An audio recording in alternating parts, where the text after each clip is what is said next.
And we're live. So we're going to pick back up in the colony of Saray's Bounty. It's nighttime. The sea breeze is moving from the west, so right into the colony itself from the beach. The entire town is gathered around a structure built with a coffin containing the remains of Ashcroft, as you guys are paying your last respects to a lost freebooter.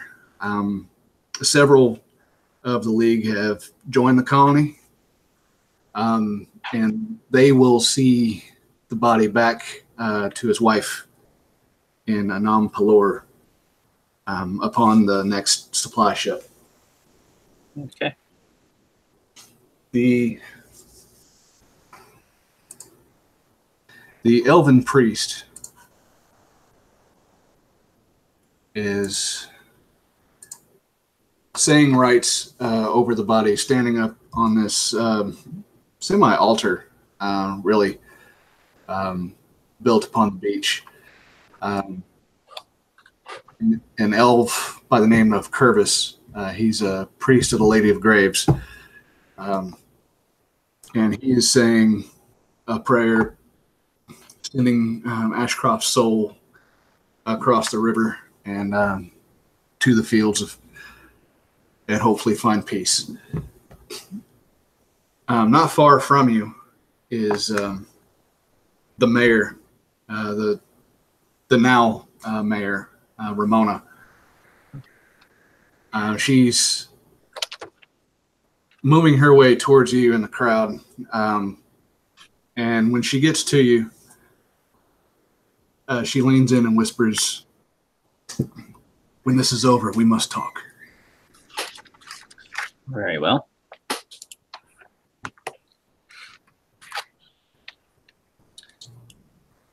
And with that, she goes back to listening to the prayer.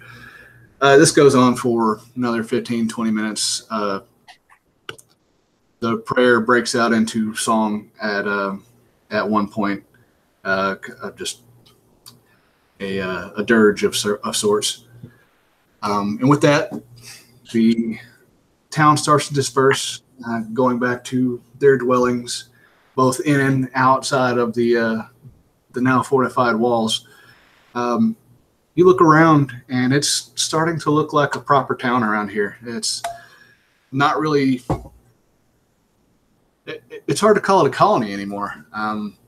The wooden palisades of the original fort are fortified with stone on the outside, and there are proper watchtowers on each corner. Rows of townhouses along a maintained path now stretches to the south, where land has been cleared, and they're getting ready for the next spring so that they can plant crops. Everyone is kind of starting to get a little antsy about the winter months, as they're not really sure what to expect in this part of the world. But they hope the supplies are enough to get everybody through without too much trouble. So here you stand on the beach. Curvis has acolytes in the newly built temple coming to retrieve the body of Ashcroft and bring him back to lay and rest until such time you can send him back to civilization. The breeze blowing in at your back now is warm, but not so forceful. The salt coming in fills your nostrils, and you stand with the town in your sight. So, where would you like to go from here? Well, suppose I'll make my way over to Ramona. Mayor, Governor Ramona. Okay. Is everybody together? Yeah. Also, I mean, Everyone except the bard. it's in the bar. He seems to have slipped off again. Well, his business is his own business. He's known to keep a few dalliances around the newer arrivals. So you four will make your way behind the palisades, where both your own dwelling and the dwelling of the mayor sits behind the walls, protected. In the center is a maintained well now, so fresh water is not that much of an issue anymore. A few wells have been dotting the landscape as the colony is growing and more housing is put up and more fields are cleared, getting ready for crops. You approach the mayor's house, and the guards were expecting you, so they let you straight in, leading you into her parlor, where she's behind her desk with a bottle of gin. And she's sipping as you walk in. And she sets the glass down and stands up. Oh, yeah, I appreciate the late hour coming over here, but we have more to discuss of these ruins that you found. Mm-hmm. Can you once again describe, what did you find? Well, other than Ashcroft, we found. I'm guessing we gave them a sample of the glowing rock. If they haven't already, I handed them. That's in a cave, but the ruins themselves were pretty old for this island. Everything was built out of stone, so it was a very permanent, we'll say, culture or settlement here. Of who knows what kind of creatures. They were human after all. They had the illusion of a man trying to calm the crowd. Yeah. So apparently they had some form of disaster or catastrophe come to the island that they were attempting to resolve, although we don't know what that was. And we didn't have anybody there that could speak their language or understood their language. I think we had comprehend languages or something, right? Yeah, I didn't have. She furrows her brow as she's listening to this. It's strange tidings indeed. Were there any other signs of disturbances? Any other signs of the former colonists? Anything at all? Former colonists? No, just the Explorers League camp outside of the caves. Ashcroft's camp. Yes. And did you find writings or notes or I believe we did. maps? Yep. His latest notes. That were on him. I pull them out of my bag and hand them to her. I'm going to ask, what have I learned from these notes, if anything else, after studying them for a while?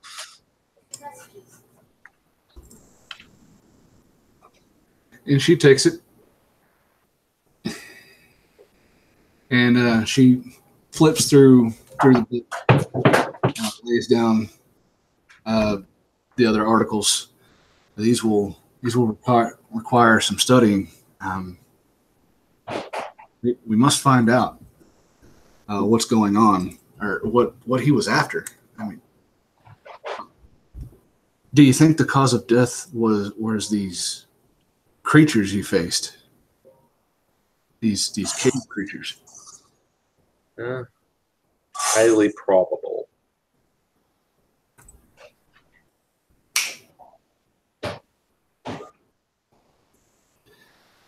It's very worrying. There'll have to be another expedition. Agreed. We will see about supplies so that this can be a further excursion without having to traipse all over the island to find out to resupply and whatnot. So in a few days, or perhaps 10 day, we'll have you and your group return and see what else we can learn of this civilization.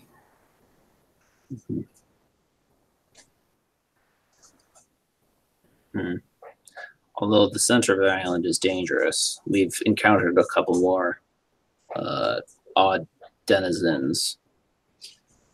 It may help if we had someone well versed in history, if anyone's available, to be escorted out there, just to help identify what exactly this culture was. She thinks for a moment. If there's no one qualified, that's fine. We can try to make do. There was a new arrival, a young girl, goes by the name of Pip Baylor, if I remember right. Setting herself up as a scholar of sorts, looking to set up a library within the future. You would do well to speak with her, maybe.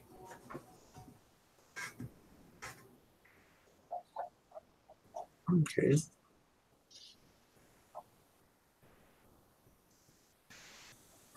And sorry, guys, I want that quick break I was talking about. They are here. Can you give me 5 minutes? I apologize. Yes. Fair enough.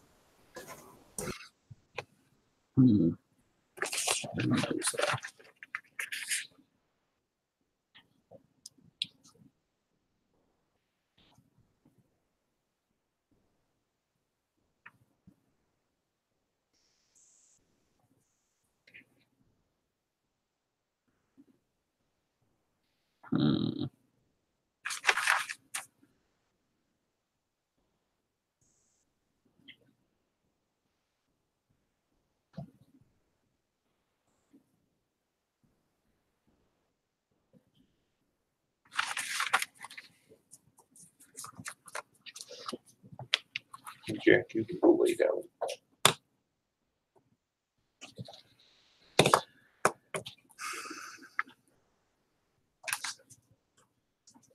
Hey, Charlie.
You being a needy dog, Charlie.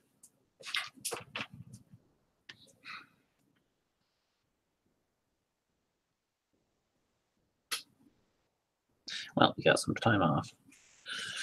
Get back into it. Okay, boy. Huh?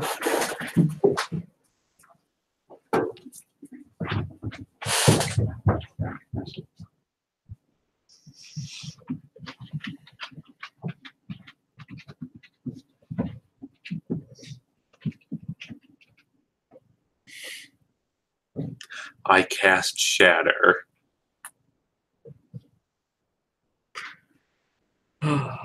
Most likely no one was here to hear that, so it doesn't count, right? I heard something about Shatter. No, you didn't hear anything about Shatter. I did not cast Shatter.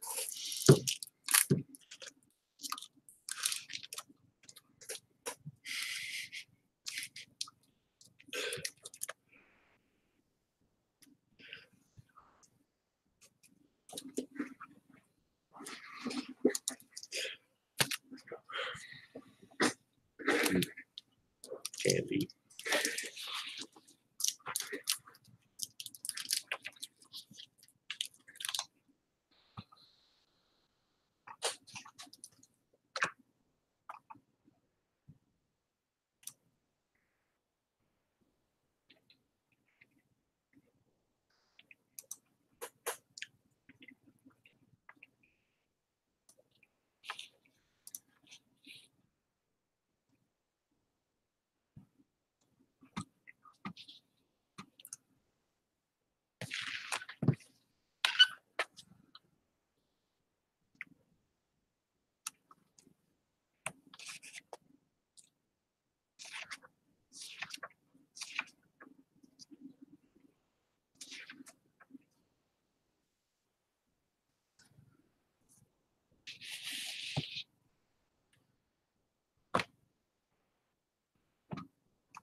Wait. What happens if you use Reduce on a gnome? Goes from a small creature to a tiny creature.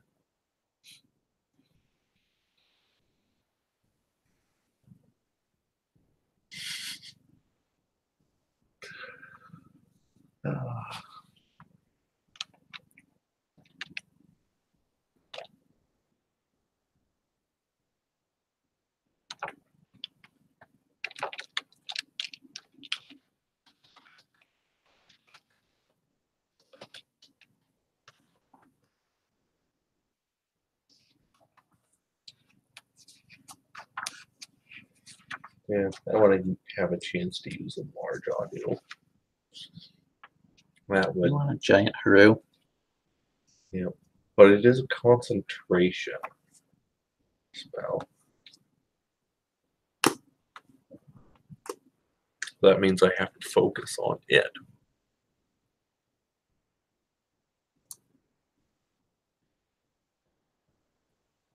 Could I still cast a cantrip when I have a concentration spell? You can cast any spell that's not concentration. Oh, you can cast any spell when you have a concentration spell active, but you only have one concentration slot. Right. So So it should be fine. if you If I get hit, then If- I have if to you- roll. you have to make a concentration saving throw. And if you cast a second concentration spell and you lose your first one. Yes.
I'm not having a lot of luck programming martial artist like my monk path into D&D Beyond.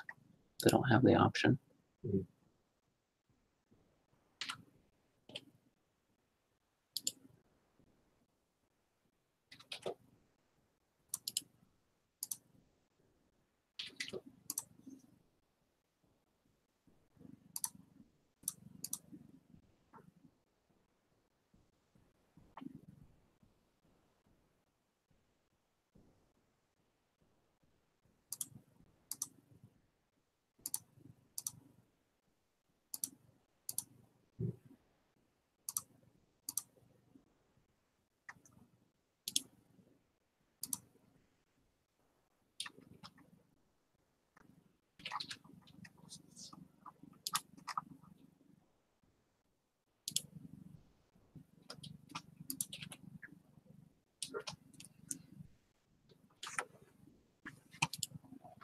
I really apologize about that. Leah will be just a minute longer. So I'm going to say that Laura has retired for the evening, back to y'all's residence, leaving the three of you guys outside of the mayor's residence. And See you on Saturday. where would you like to go from here? I'm gonna laugh for you guys. Well, it's late, right? Yes, it's getting later. Like what The- time? 11 p.m. or Between 10 and midnight, somewhere in there. I think it's too late to call on this scribe named Pip. Should probably try reaching her in the morning. Okay. Yeah, the only real noises you hear at this point are the waves crashing into the beach and some of the more raucous voices coming out of the newly established tavern.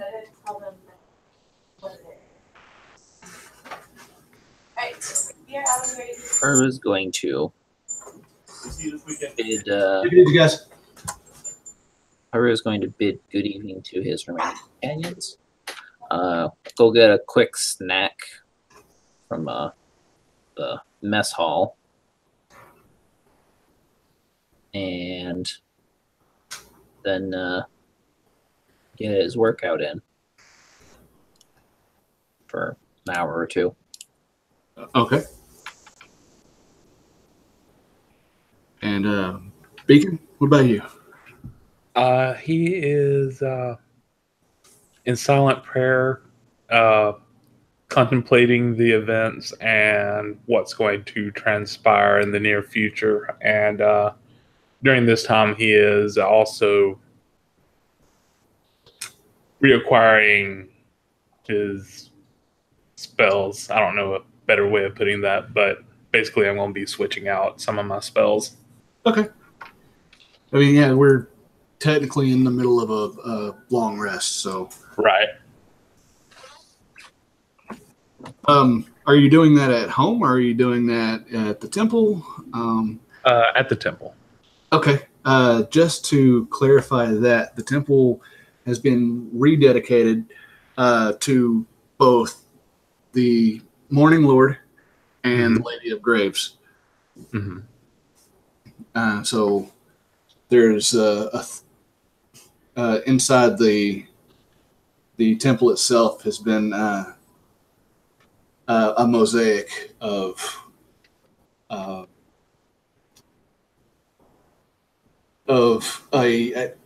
timeline of a day, also representing the timeline of one's life. At sunrise, you see on one wall a family welcoming a newborn baby into the family, and as the sun sets, you assume the same baby, now an old man, being put into the grave.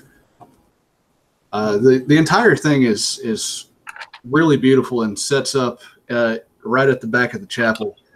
a large, large stained glass window of just a very bright lit sun. Underneath that is a crescent moon set behind the sun itself over some mountains in a darkened sky. And Beacon, you were in one of the side chambers. I'm assuming with some candles of sorts, just in silent prayer. And I'm actually pleased with this merging because it's more in line with Kalimvar. Whereas it's dedicated to two individual gods, the merging of the two is kind of basically a dedication to my god. Oh, right on. It's funny how that worked out.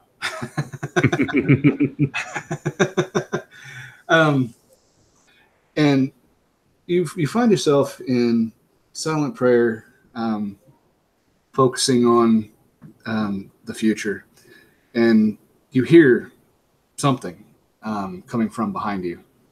Just a soft something. You're not sure what it was that you heard.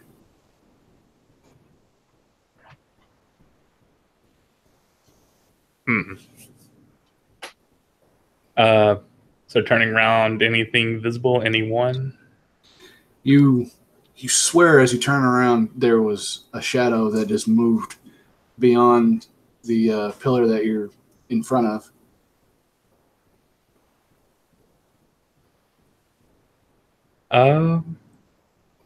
Guess I'll peek around, see if I see someone.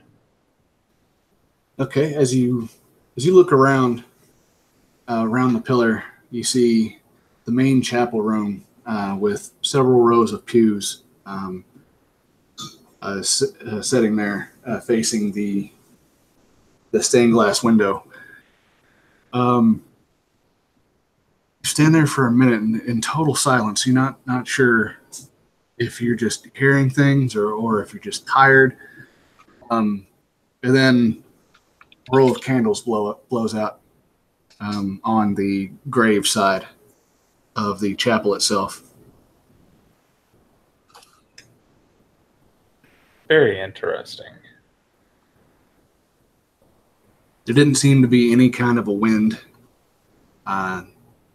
They were snuffed out very quickly. I will say, kind of not too loudly, I bid you approach. I mean you no harm and am curious as to your presence. Then you stand there in silence again. Nothing happens for several moments. And then you feel the cold on the back of your neck as even your infernal bloodline doesn't stand up to the chill, and your hair on the back of your neck raises, and you hear a loud like going through the side of the chapel itself. It's like someone beating on the wall at like a running pace, just like. That was something we experienced When we first got here. when we first got here. Huh. We may have told you about it. This isn't the same building though, is it? I think it is. It was expanded on and rededicated. Where it was just a small chapel building, for maybe less than 10 people, this one is easily capable of holding at least 2/3 of the colony of roughly 150 people now. Yeah, pretty good size. All right, I guess I'll just kind of follow the noise around I'm not really frightened by whatever is going on. I'm just more curious at this point. All right. The noise runs past you, and as it does, candles are snuffed out as it passes each one. The doors leading out to the courtyard of the fort itself creak open, and a wind blows in. The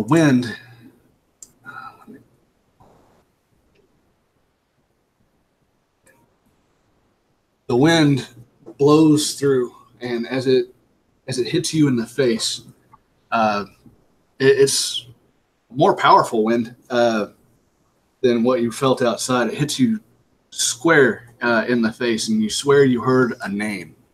Roll me a perception check, please.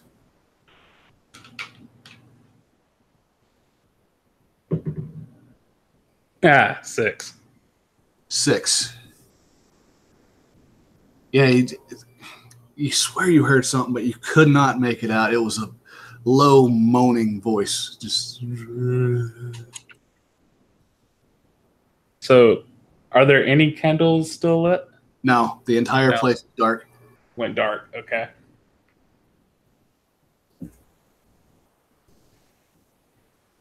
Let's see. I'm gonna cast Thaumaturgy and just make my own breeze.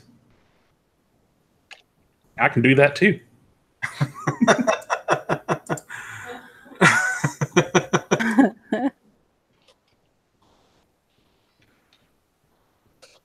Then you see it at approximately the same site where they found a crumbled body within an altar. You see a specter before you, ripped vestments, nothing but bone now. The only thing left of its former body is the crusted white hair flowing in a ghostly wind. Its eyes glow a icy blue in the darkness. It doesn't say anything to you. It floats there, looking at you. There you are. How may I assist you? Now I'll approach. Should I say? Okay. The last person that did this. And I'll say, I can help you pass on, but I need to know what is keeping you here. And this time, his mouth starts talking or moving as if it's talking, but no sound comes out of it.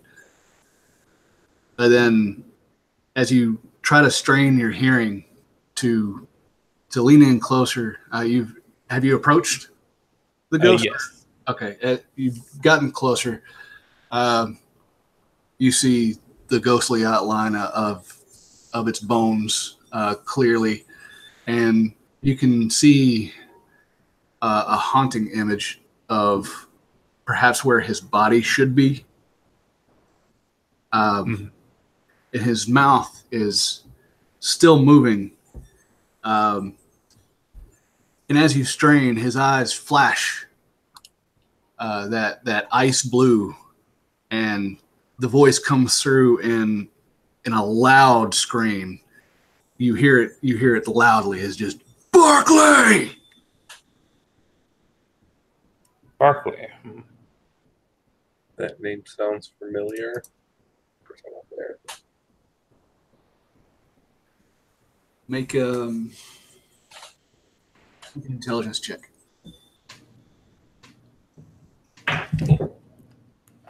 Die overboard. Let's see. I'll roll the other one. A 10. Okay. You remember hearing the name Barkley.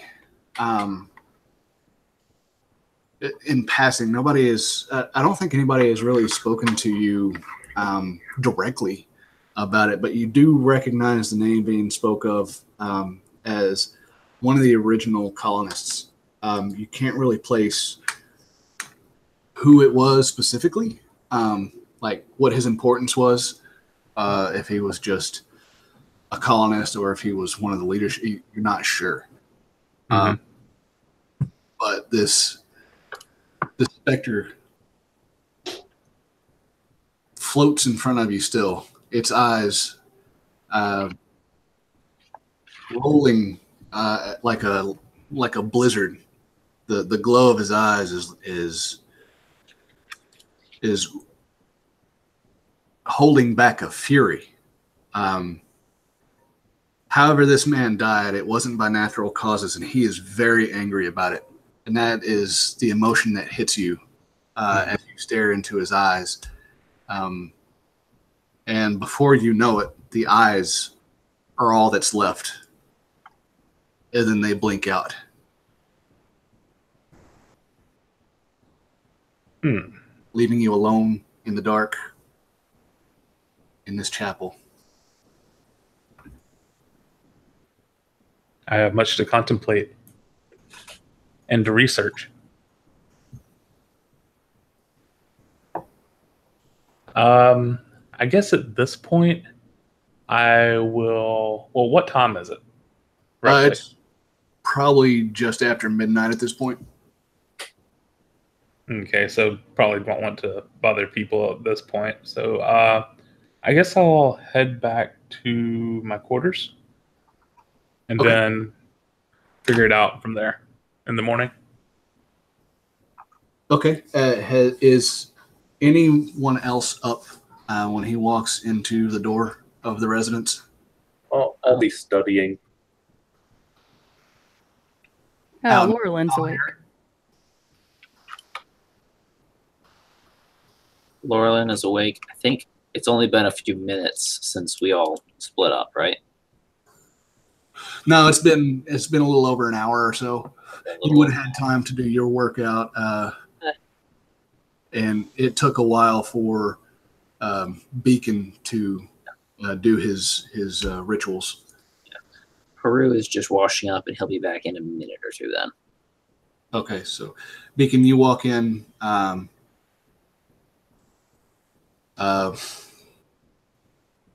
The others are up. You don't see Haru, but you see Laura in the common room by the fireplace.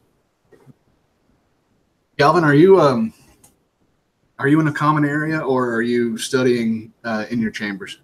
I'll be studying in the common area.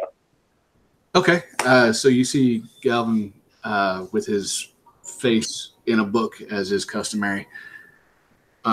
Is there anything particularly that you're studying? I don't have the notes from. No, we handed those over. We handed those notes. You had a moment to look them over before, but I think at this point you're probably just researching Arcana, right? Yeah. Okay, and you both see Beacon come through the front door. Laura, what do you do? I'm gonna look up at Beacon. What does his facial expressions look like? He's rather, well, calm yet contemplating. So nothing too expressive at the moment. Laurelyn's just gonna smile and say hello. How's your night going so far? It's been interesting. I met a spirit. Up. What was that? I had to look up from my books. Does the name Barkley mean anything to you by any chance? I close my books. Yes. Oh, Laura Lynch just gonna kind of stare a little wide-eyed. A spirit?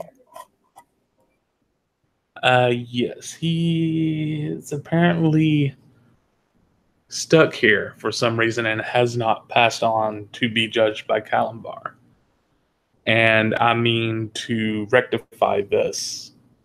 It is not the way to let a spirit linger like it is currently. So any information that you have would be very beneficial. And I'll plop down. Yeah. I'll say Barkley was the original colony leader. I think we were in his house at one point. Is that correct? He had a library. Yeah, it's either his or Ashcroft's house. It was Barkley's house that you were in, where you found or where you spotted the little mechanical creature.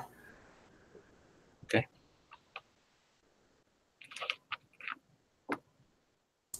And they break down what they know about Barkley, which not is at this point, except he was a leader and by all accounts was a respected member of both the league and this community. The colony had been here several seasons, and under his leadership was doing quite well for itself. No one knows what happened to either him or anyone else.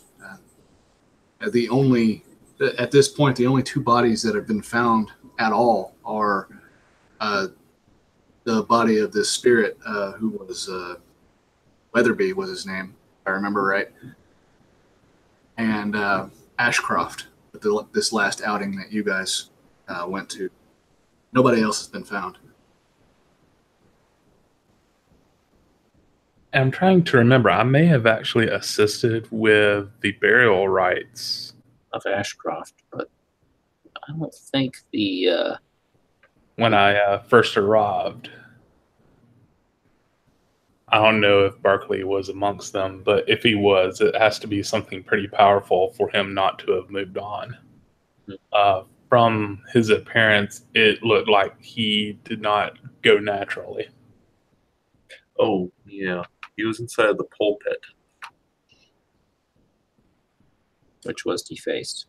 Which was defaced, yeah. Like, I'll hold up a note of the original, like, was it like 3 marks? Like 3 scratch marks? Like going left, right, and straight down the middle. Yeah, it was like a crude rune almost.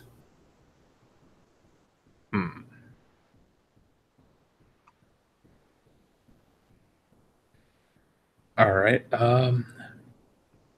As I said, I'm going to do what I can to see him pass on to where he needs to go. Hopefully it won't interfere with our other duties, but his moving on is of my utmost priority right now.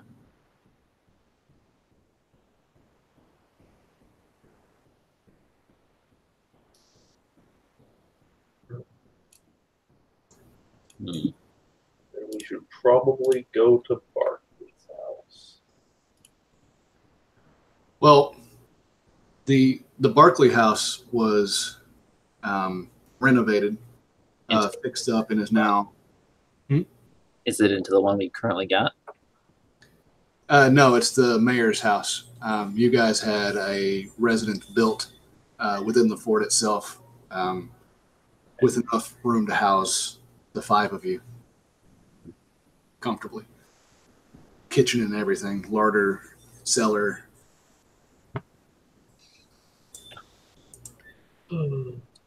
At this point, Haru enters the building. Greetings. Walks in, looks over. Everyone assembled. No one else is going to sleep yet. We were just discussing a spirit I met of a man named Barkley. Was his name Barkley, or did he say the name Barkley? He said the name Barkley. Okay. But I was assuming that it was Barkley, but I'm not 100% certain. I encountered him at the temple. Did you ask him who he was and he said Barkley? He wasn't too communicative.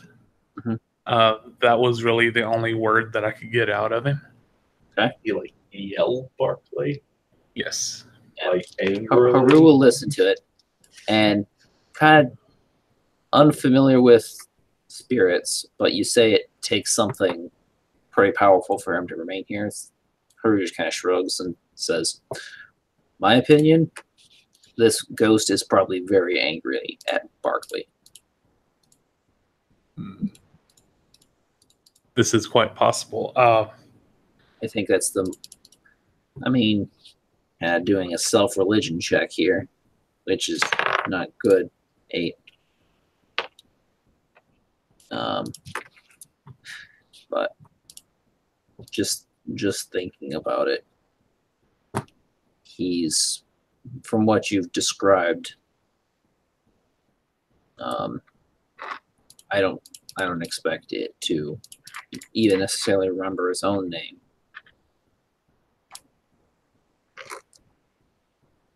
Now, do you have any leads as to how we could resolve this issue?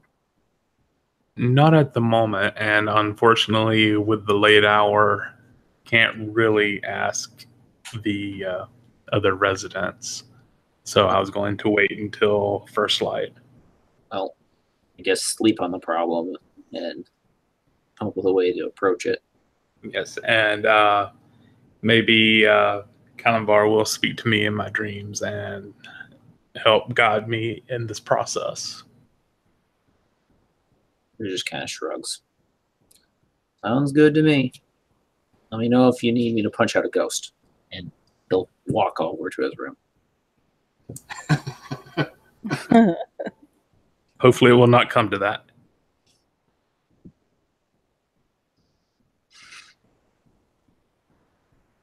And I guess Beacon will retire to his room now. Bid everyone good night. All right. I assume that everyone at this point is going to turn in. Yeah, give or take. Yeah, this will be the first night in a few that you've slept in a comfortable bed and not in the wilderness. Being back into town and clean and safe, all of you sleep extraordinarily well. Before too long after sunrise, there is a beating at your door. There are voices calling for you, and the beating doesn't stop. It's frantic and non-ceasing. All right. You were stirred awake at this point. Well, not long after dawn. Haru was getting up anyway. He'll pick himself up off the rug he's got on the floor and straighten up his pants, and then head over to the front door. Okay, and the rest of you, how do you find yourselves? Go ahead. No, you go ahead. Oh, just gonna say Beacon will get up. He slept, but not entirely too soundly because he was doing a lot of thinking.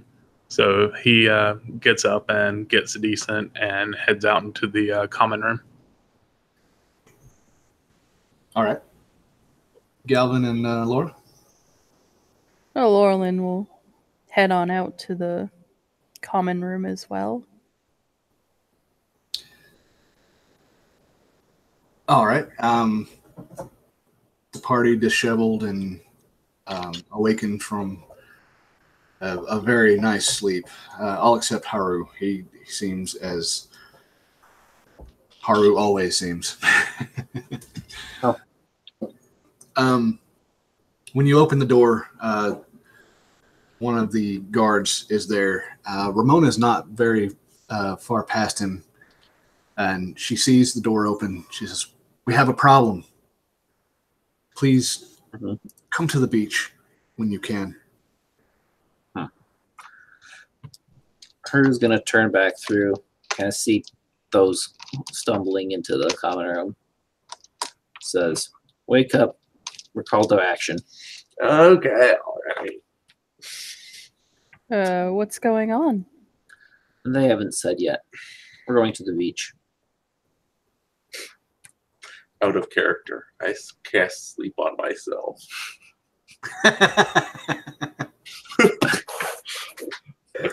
He says, "Fuck this, I'm going back."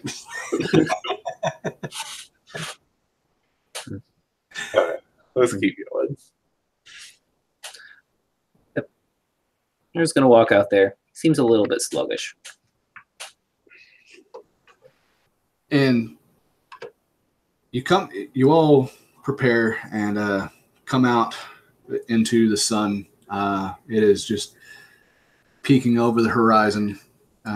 You hear the voices. You immediately make your way through the fort, come out the front gates, and see a crowd further up the beach, where there are a row of stilt houses just off the sand, and behind that are more dwellings that have been built over the past several weeks.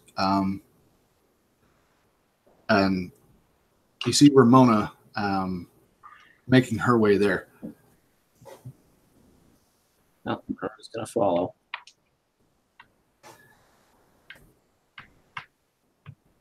All right.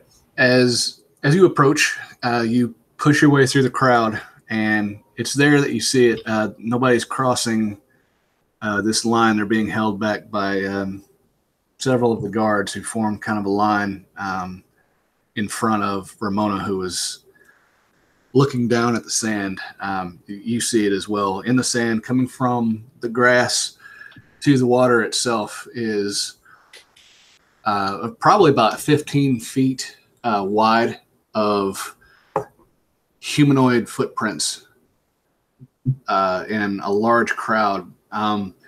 So on either side of that is a different set of prints. You wouldn't recognize it off first glance. You would have to take a closer look. So Now, for clarity on this, it's a 15-foot area covered in footprints, not a 15-foot footprint. No, it's not a 15-foot footprint. It's Okay.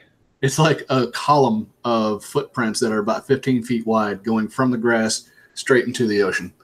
Okay. I'm slightly less worried. We're walking. looking at the footprints, Haru's going to look over at Ramona. Do we have reports on people missing? No, no one seems to be missing. Nothing seems to be out of order. We don't know what this is. Haru's going to look over at Beacon. You still have that ring? Kind of spin it around on my fingers like, yeah. Well, you can either go in there and check it out, pointing at the ocean, or you can give it to one of us who's willing to go in there to check it out. Into I the ocean? very quickly remove it from my finger and flick it over to Haru. You got this. Crew's gonna catch it, inspect it, and slide it on his thumb. Okay. Thumb claw. Yep, his thumb claw. Put it on one of his knuckles, but then he'd be punching with it, and that'll be uneven distribution of pressure. Might hurt himself.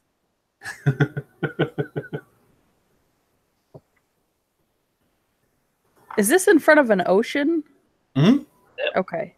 Yeah, the housing has really made 4 longer avenues coming off the southern side of the fort. On either side of all the avenues are row houses. The ones closer to the beach, they're partially on the ground and partially stilted up. All right. Question. Mhm. Invest the footprints. Does it look like something like they entered the town and then retreated, or they just left? Give me a investigation check.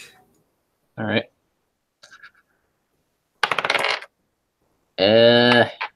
No bueno. 6.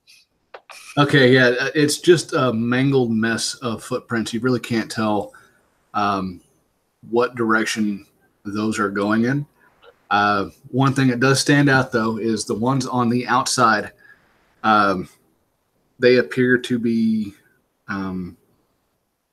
humanoid, but the foot is wider, and it seems to be claw-like.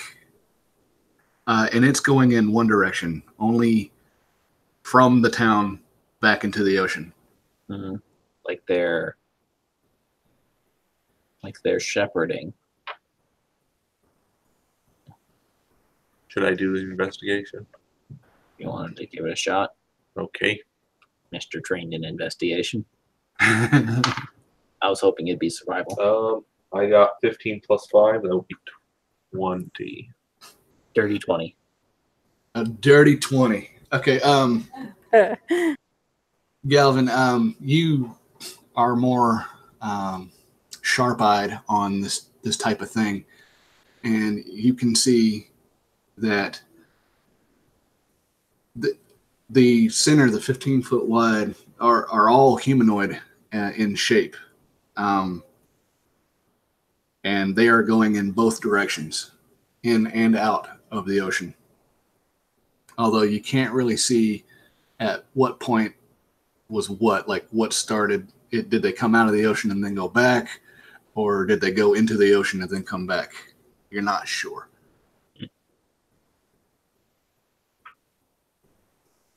And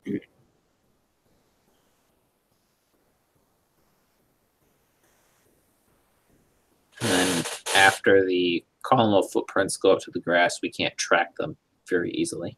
No, there's enough travel going around the rest of the town that you just kind of lose sight of any kind of track. Well, Haru is going to go down to the shore, not disturbing the tracks out there. And does the ring require attunement? No, it doesn't. Okay.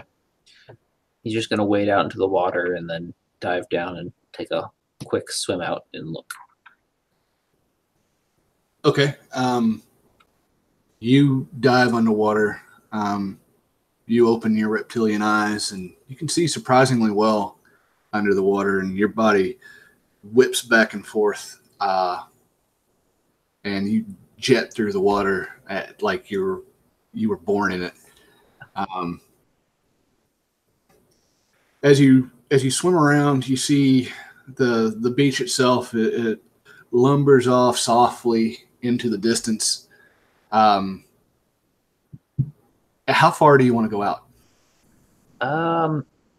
Staying near the surface of the water. I'm assuming just going in, looking around. At this point, the waves and tide have washed out any footprints there. I'm gonna go out maybe 200 feet, and kind of do a sweep looking for caves, on the coastline underwater. Yeah, Like- about 150 feet out. The smoothness and the gentle downgrade ends in a jagged stone that goes so deep that you lose sight of anything anything that makes any kind of sense. It just disappears into the depths, darkness. Right. Submerged cliffs of insanity. So, Yeah. kind of sticking at 150, 160 feet out to glance back. Can I see any like openings out there? No. You can give me an investigation check as you swim. Do you want to go like over the rim where it drops off, or do you kind of like stay where it's? I was staying up near the surface so I could see anything that might be trying to come towards me. Okay, so you're at the surface. Do you still want to break that barrier going into the deeper water, or do you want to swim kind of back and forth along the sand break?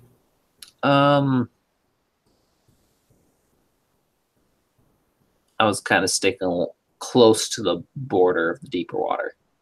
Okay.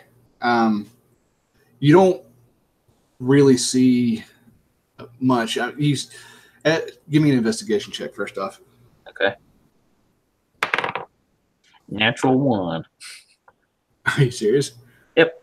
Yeah, you, Not doing too good for me. Oh man. Though. yeah. You don't really see much of anything. You see just the jagged rock that seems to have been just ripped apart. Other than that, is a peaceful ocean. You see a school of fish that are swimming around. They dart off to the north, and you watch as they disappear into the water's darkness. All right. After spending, I don't know, like 20 minutes or so kind of swimming out there, Herb is going to come in on his he's going to come in on his search pattern and look more around the sandy areas. Okay, yeah, you really don't see anything along the sandy areas. The tide has moved in and out through the night. There is no trace of anything once you get into the water. Right. And then after another like 20 minutes there, he's going to come back up to shore.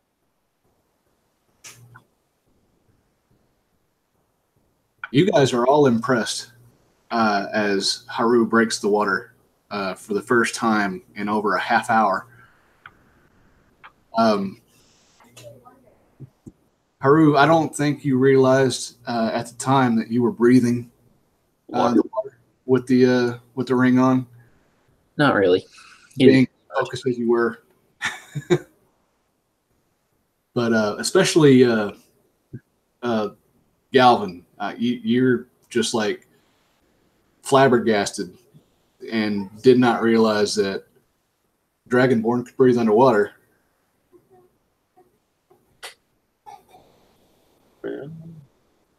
I asked for a ring.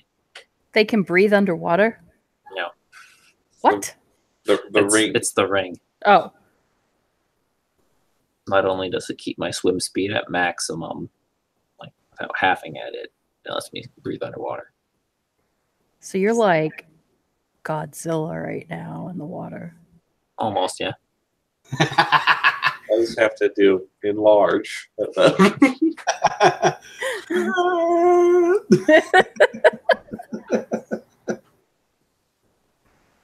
Yeah, he chose that spell specifically because it's, This is how I picture Haru. Haru is Godzilla. that's what I was going for. And Haru, you come up out of the water and just And just kind of like let it flow off, not bothered by being wet at all. you stride out like nothing is going on, nothing is wrong. Just walk up. I couldn't see any caves or anything nearby.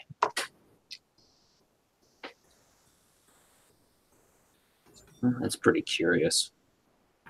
Ramona is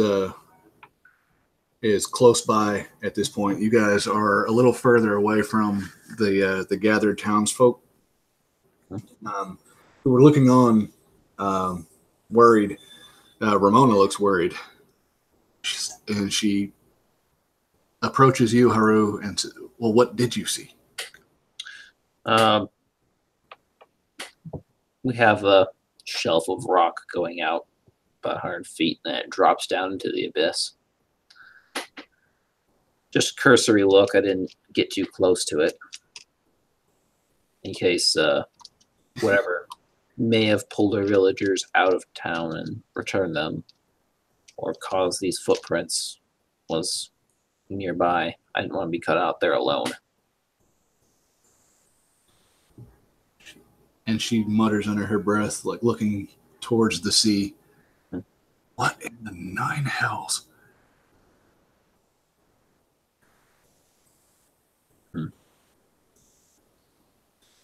Well, we mustn't cause a panic. So we will hold a town hall very soon. You should move your plans up ahead and see if we can solve this previous mystery. And we will handle things on this side. Please, though, be careful.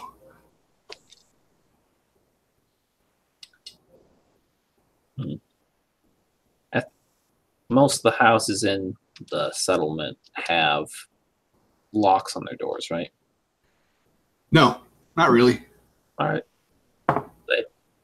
I mean, a few of the more paranoid ones bar their doors, but nothing's really like super high security around here, with the exception of the fort.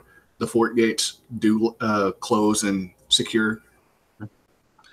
I'll say, consider having the carpenters and metalworkers start getting locks or bars on everyone's doors, so they can feel a bit more secure, at least.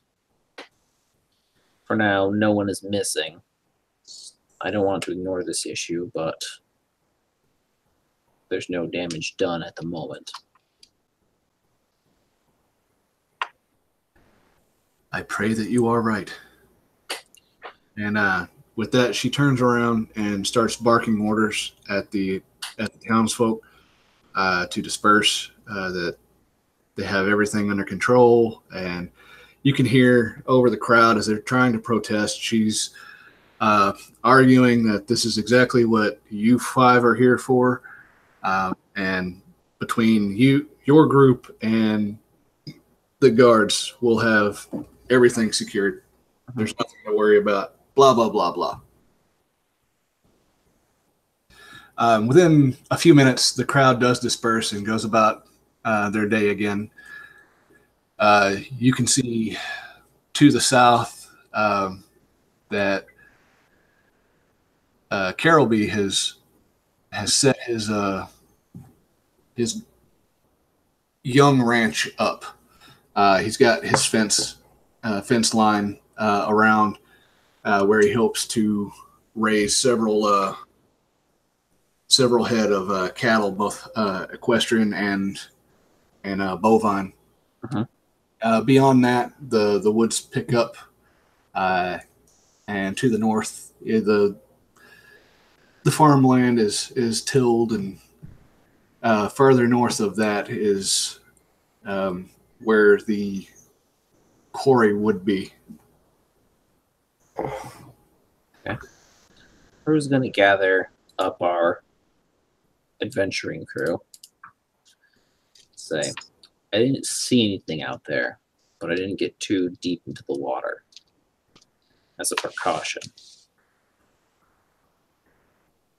I'm beginning to suspect that the previous colonists went missing by walking into the water.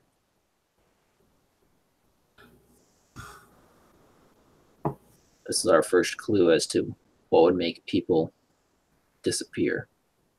So you're saying they just walked into the water and that was it?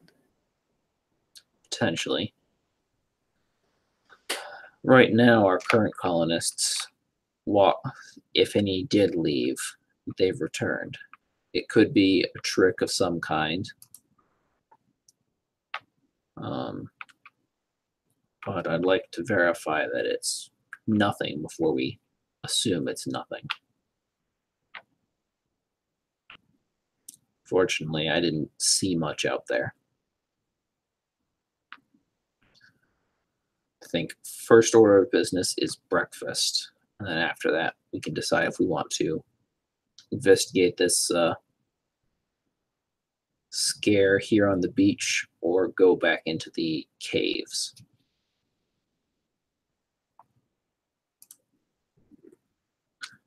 Think on it. I want your opinions.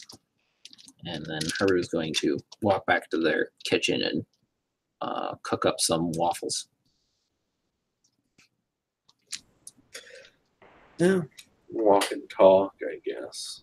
So we can get food. And Beacon is going to see if he can get a moment with Ramona to discuss Barkley. See if she might have any information that can shed light on the situation.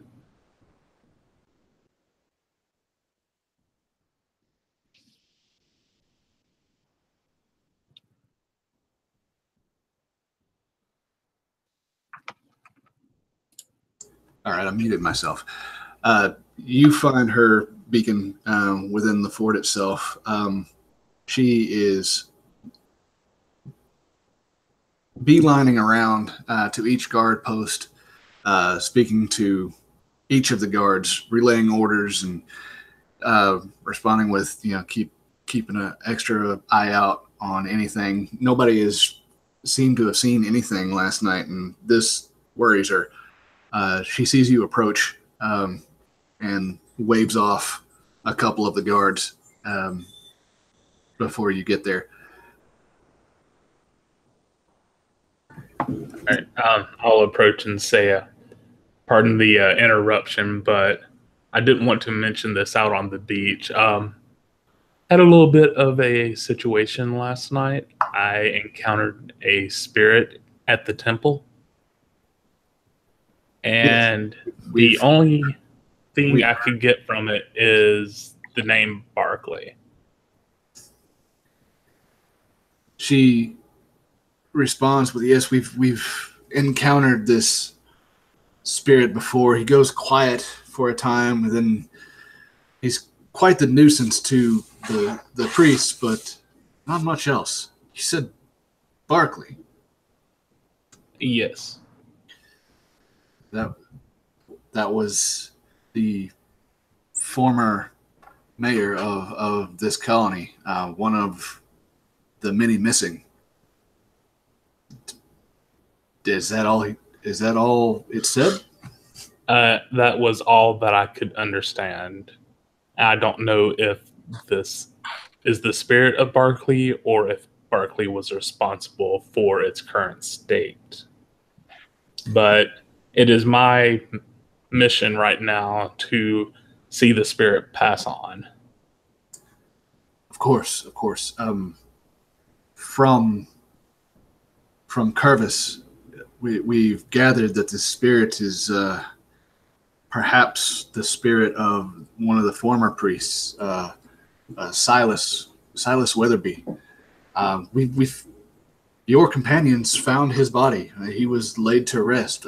We do not understand anything that would keep his spirit here. All the rites were performed.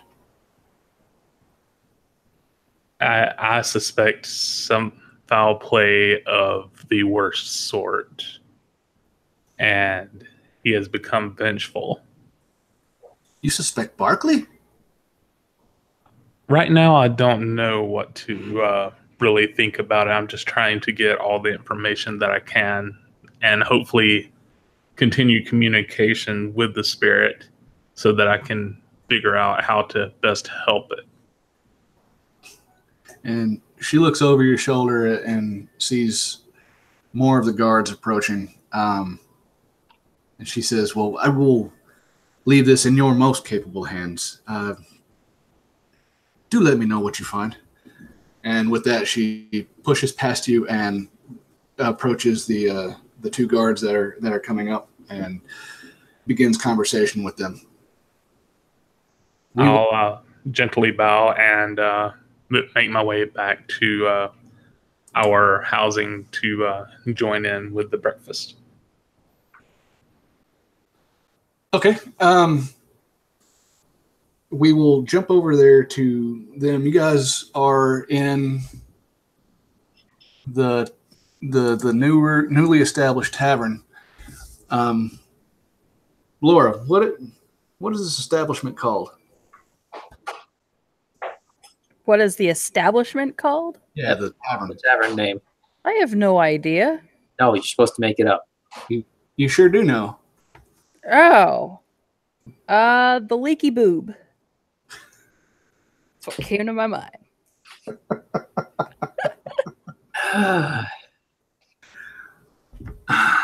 Ain't nothing D&D. Okay. Should not have picked me for that. Breakfast of Champions.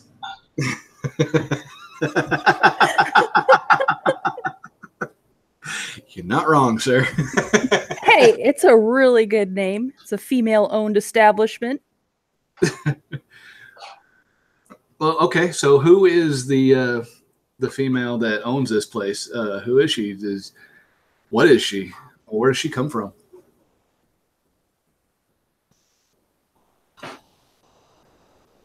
Why do you do this to me? You brought this on yourself. The Leaky Boob. Jesus. It's an awesome place. I don't know what her name is.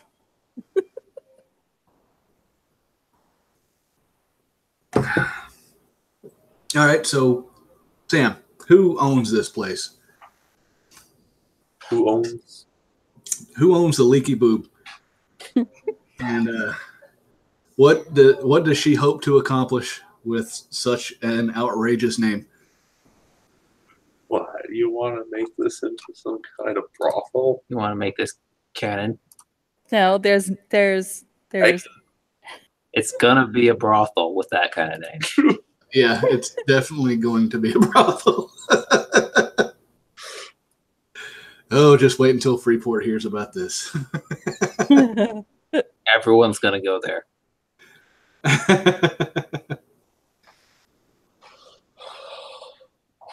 Sam, who's the proprietor of this? Who is this? I'm not going to claim propriety of this. No, you have to come up with a name.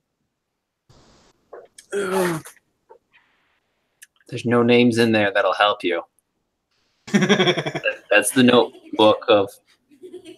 Brennhilda is gonna own this place. You want to make a Laurelin herself the proprietor. I don't know. No, All right. probably not. I was going to suggest Dolly. Yeah. Dolly? Okay. Dolly Partain. Dolly Partain is a dwarven colonist with a heaving bosom as she she comes out from behind the counter with your breakfasts.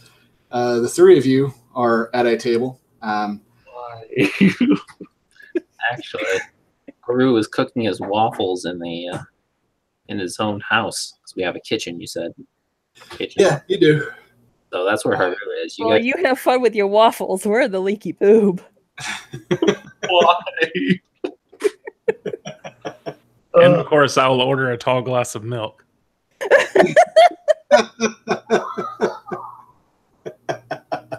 My daughter is offended. Okay. So everyone minus Haru are sitting here. You're enjoying your milk and oats. When you are approached by a girl in her, I don't know, early 30s, pretty, but you recognize the symbol of the league on her jacket. She sits down and she introduces herself. Well, hello, I am Heather Ledoux. I am the newest explorer and league member around here, as well as an accomplished naturalist. I have a few questions, if you don't mind.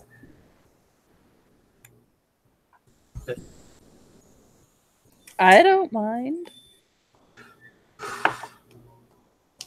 And Or is this Pip or somebody else? no, her name is Heather Ledoux. She introduced herself as someone else. First line. Beacon will kind of scoot his chair over. And she looks at y'all and sets her chin down on her closed fist as she leans onto the table with a bright, inquisitive look in her eye. She says, now, it's come to my attention that upon exploration of this place, you come across a cave with the most interesting rock. What can you tell me about this stone? I'll take a sample out and put it in her hand and describe its properties. And she is absolutely ecstatic to be holding this stone in her hand. She's like, oh, I have never seen anything of this sort. And I'll take a pen, my pen, or No, something sturdy. something sturdy, and I'll tap it, and it will like ripple light as well. okay, and as you do, the light goes around the rock, and you can see it kind of peek into her hand, and she drops the rock. Like, oh, as it kind of gives her almost a static-like shock. Well, that is something. Do you mind? Would you mind if I keep this sample and research it? Sure, have 2 samples. I'll hand her 2 pieces of sample rock. I don't know. Yeah, I'll just say I have a couple pieces of rocks that I've got. I'll just give her my samples, all of them. I don't really need them at the moment. Why are you getting... And she pulls out a little field journal with a pen, and sets down her ink jar, and dips her pen, and immediately starts scribbling into this thing just frantically. And she says something along the lines of that she appreciates it. She is very much in your debt, and she will call on you as she knows more. As she scoops up the rocks and her ink and scoots right out the door towards town. Out of character. Galvadium. No wants to name it. No, that's not necessary. Galvanium. Well, no, it's It's an okay name for it. that is canon. Okay, Galvadium. What is the name of it? Galvanium. Oh. It is a strange ore, and not sure what's going to come of all this. I'm the only one to bring back samples. So. And you just gave them all to that girl. Oh my God, Nick!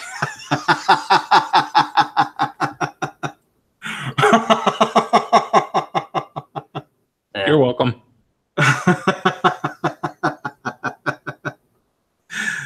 sorry, chat got me. That was an excellent reference.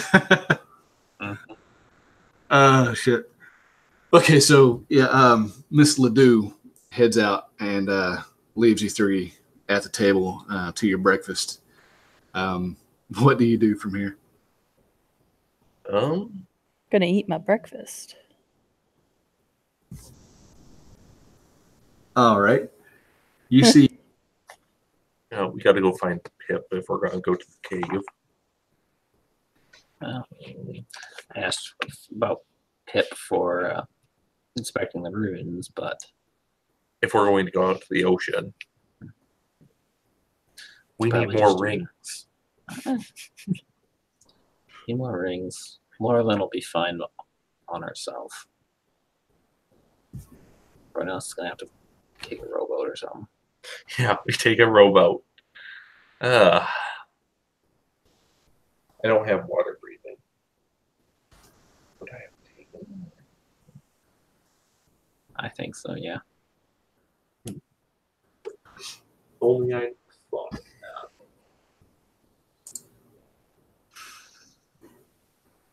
Druids get wild shape at level 2.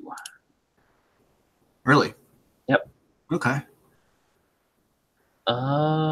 She's not Circle of the Moon though. I think she has to be level 4 or something before it can have something with swimming speed. I'll look into that. Okay. She could probably just go into like a fish or something, or an octopus, something without high swimming speed. Laurelyn, give me a perception check. Me? Yeah. Okay, hold on.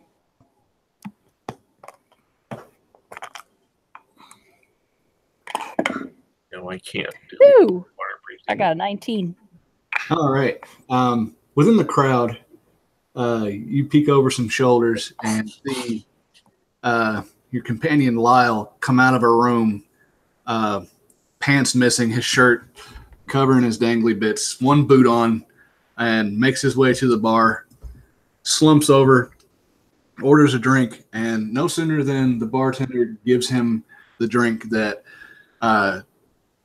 one fully nude dwarf girl and one half-elven girl in just a robe come and drag him back into the room, and you lose sight of him from there. Oh. Oh my. Okay. It's this place. This is what you created. This isn't the leaky boob. I'm going to finish my breakfast. I'm gonna. We're still eating breakfast. Is that what we're doing? Oh, there's our bard. I'm just gonna bite into one of my sausages and say nothing. Yeah, Laurelyn was the only one that witnessed this. Mhm. I rolled a 19 for that perception check. You regret that 19. Mhm. I'm gonna mutter under my breath. Oh, I know where our bard is. Rules as written. You can't be something with a swim speed. DM decides to be nice. He could let you turn into like a frog or a fish of some Can I kind. be like a starfish? That's probably not going to need air. But at least you could swim. Maybe like an otter. An otter would probably work. You just use the weasel stat block. Wild shape improvement happens at level 4. Yeah, at level 4 you can swim. You could become like a shark or something. So my first like shape changing experience is gonna be into some kind of sea creature. I mean, you can wild shape now, but you can't shape into anything that has a swim speed or a flight speed. well, can I be like a minnow? No, because it has a swim speed. A barnacle. You No, could be a barnacle. What about That would be the least impressive wild shape I've seen. I want to be a sea cucumber? No, that's not much better. You just wanted to say cucumber. I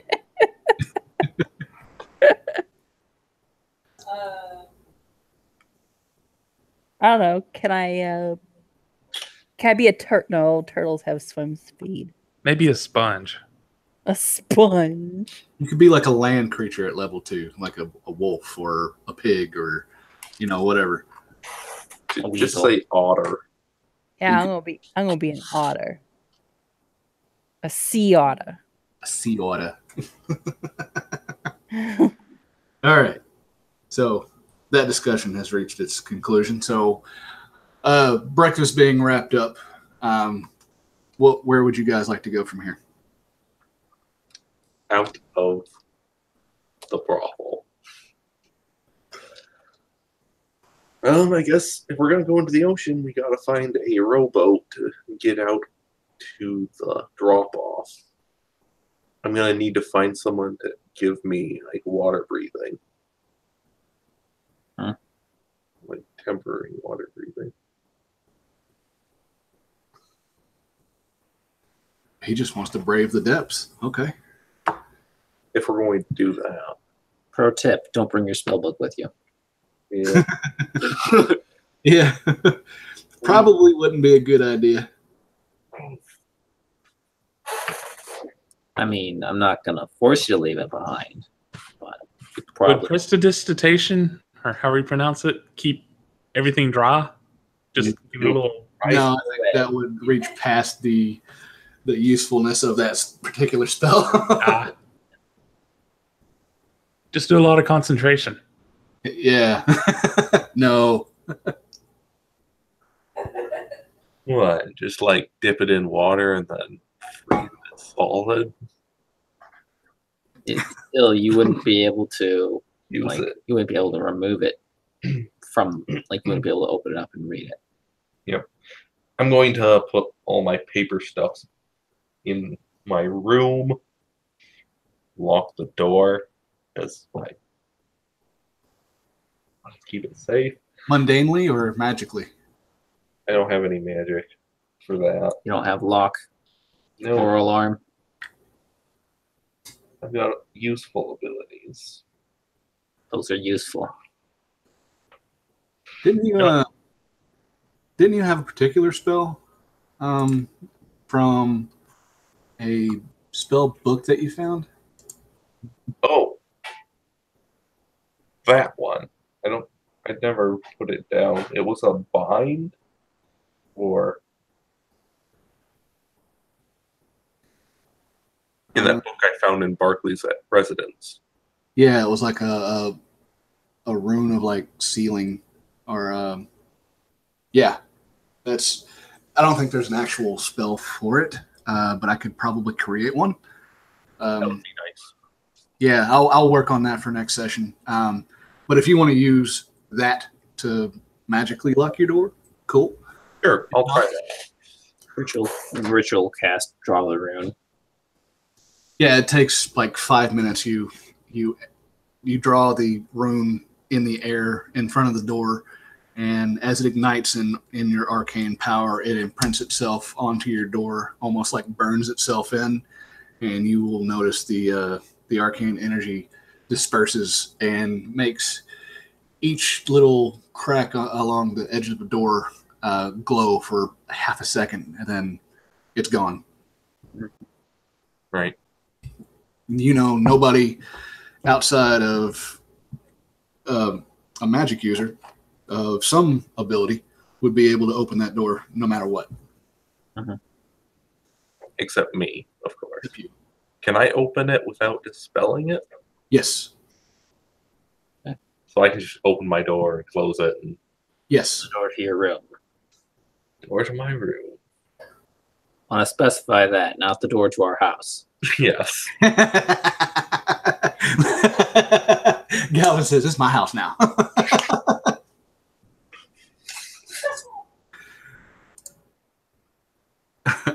Okay. So you've got that locked up.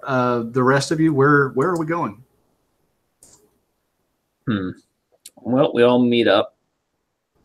Haru says, what do you guys think? Investigate the ghost, investigate what's underwater, or go back into the cave?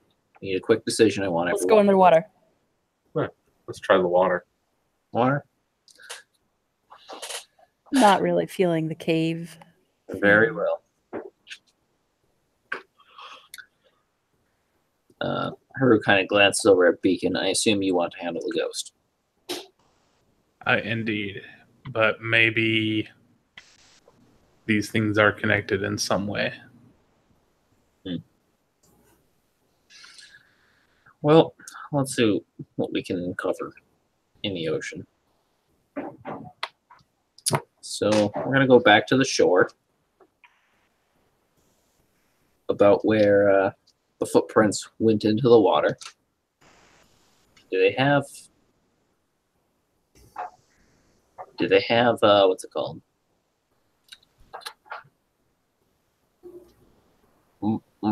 Like stakes or markers put down where that was, or do you just have to remember more or less? I mean, it would be easy enough to remember where it was, Okay. and nobody's really like disrupted it. Mhm. The townsfolk are avoiding it right now, and there's a couple of guards that are standing watch on the beach. Would now be a good time to do this shape-changing thing? Well, out of character, it lasts 1 hour. If I wanted to kind of retcon and say Laurelin could always do this sort of thing, then Haru might have seen it. Otherwise, this will be his first time witnessing your strange druidic magics. Yeah, this is the first time she'll be doing it. All right. I believe, though, Leah, an otter has a swim speed. I mean, seriously, you have to be at this level. You have to be like a land critter right now. I want to be a clam. A land critter. What about a jaguar? What about for what good would that do in the water? I think you can't get past this. It's hard coded in. If we get one more level, then you can swim. Mhm. Fine. Let's go back to the cave and kill things and get my level. I love the meta you guys have.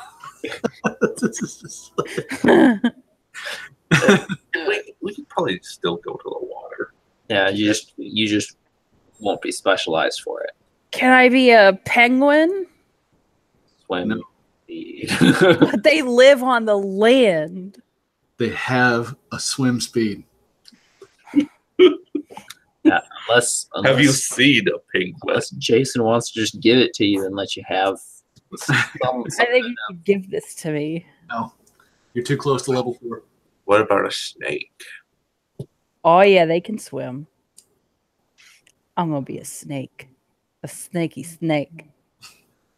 She could be a snake. Yeah. You still won't move any faster in the water. That's fine. But I can still swim. honestly what she wants is something that can breathe water, Yeah, that's really what I wanted. which isn't a restriction. It is for me, because if you don't have swim speed, you don't belong in the water, so you wouldn't be able to breathe the water.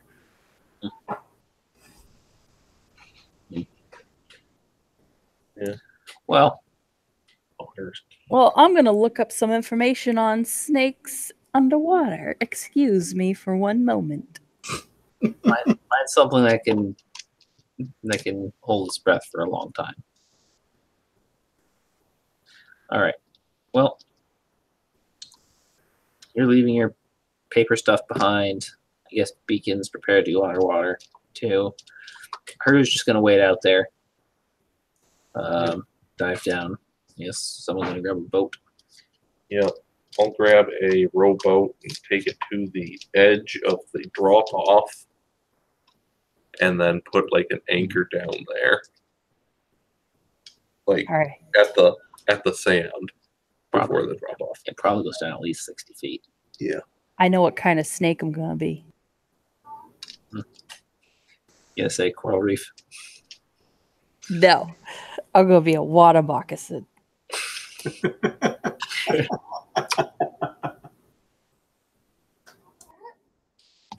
Oh god. Okay, so who's in the boat? Beacon is in the boat. Galvin Beacon.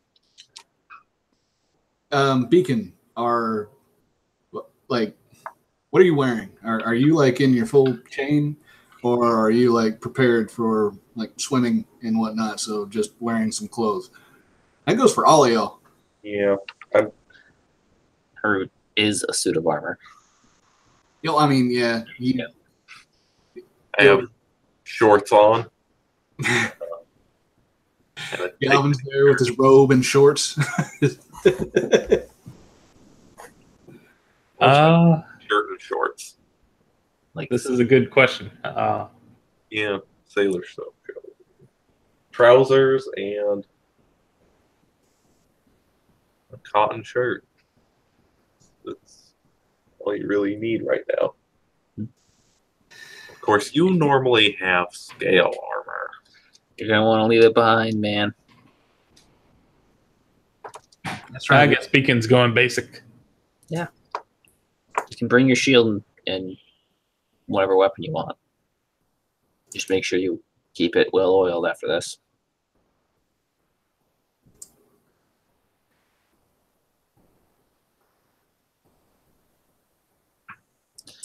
All right.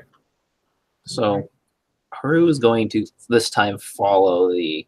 Everyone's got the boat. They're going to be rowing out. He's going to follow the gentle slope of the ocean floor. Can I be an iguana? Yes, you can be an iguana. Yes. That is gonna be my first. Iguana. Yep.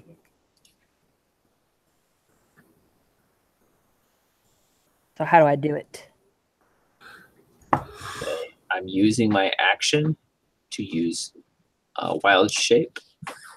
I'm And saying, like, do I have to roll to do this, or is No. it like an instant?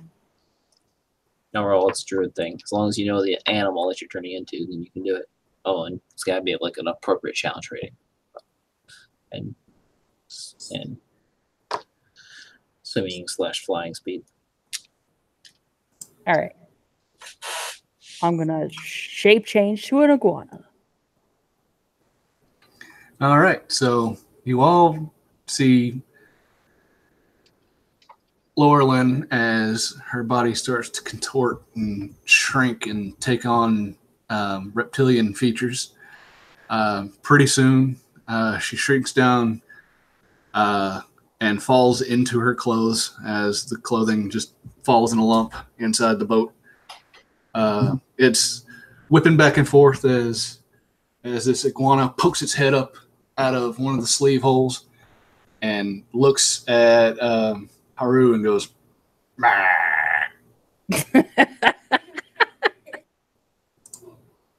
Haru's a bit taken aback by this. I'll say he's at this point swimming alongside the boat, kind of like helping it so they don't have to row as much. Point of order, do you have the ring on still, or did you give that back to Beacon? I still have the ring on at the moment. Beacon wants it, he can take it, I guess.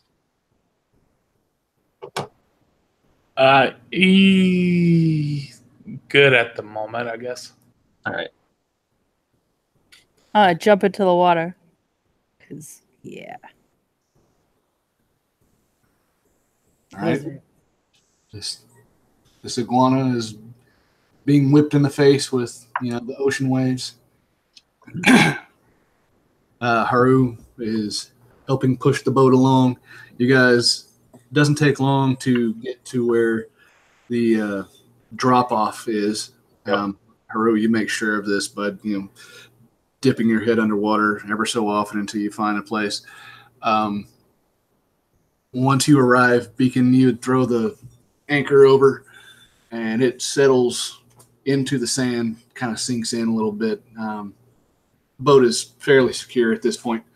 All right. Haru says, I'm going to go down again and see if I can spot something this time when I'm up closer. And he oddly enough exhales and then dives under the water. Okay. And you make your way down. Yep. And get to the edge where it drastically drops off. Even from this depth, you can't see much of anything past the area. Once it drops off, it's just darkness as far as you can see. Before he goes down, Giggity. I grabbed his hand and cast light onto it. Okay. So Can I follow Haru? Not very far. Well, I want to try anyway. Okay. As you descend, you get about 30 feet underwater. Give me a Constitution save.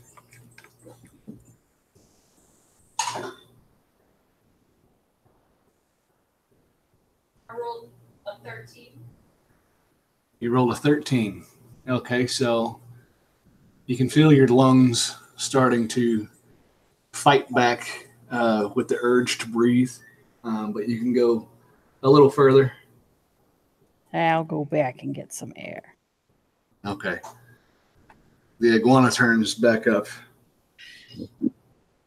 Lower iguana hits the surface. So what did you cast light on? His hand. yeah, probably my fist. It would have to be something on his fist, like an object. Like maybe the the ring. Yeah. All right. Okay. So the ring starts to glow. Mhm. And you guys can see the glow from the surface of the water. And it doesn't really help you see much, as the light kind of just blinds you even further down there, just with the water glowing. It wouldn't let you see much further than you would have without it.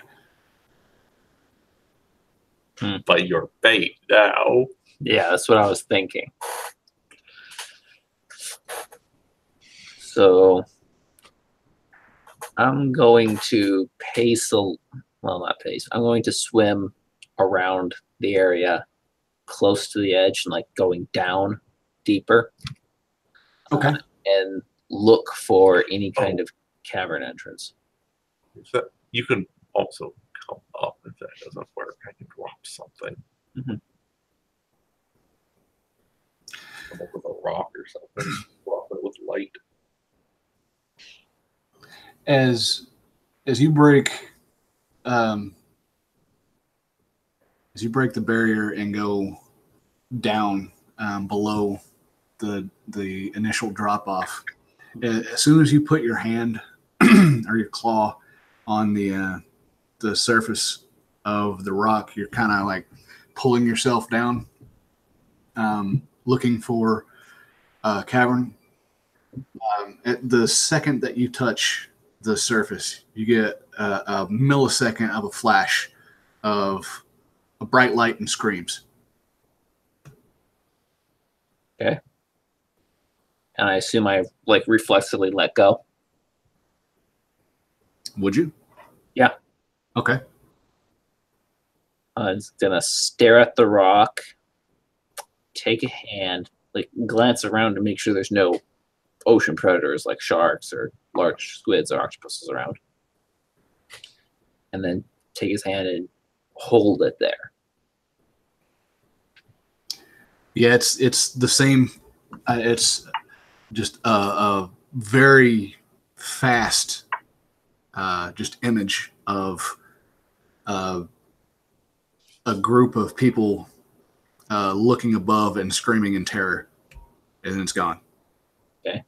And I can't tell anything about the surroundings that they're in. No, it was too fast. And it's only the moment I touch. Mm-hmm. Yeah, it doesn't last. Like if you hold your hand there, it doesn't keep going. It's just like a quick like, and it's gone. Okay. So you just have to just I guess forgetting to touch, like deciding not to touch the deciding not to touch the stone for a bit, Haru's going to swim around and look. One thing you would notice after you pulled your hand away would be that slight glow of the light moving through the rock again. Okay. Worms its way down until it disappears into the darkness. Okay. is it the same rock? It would appear to be. Galvanium. Hmm.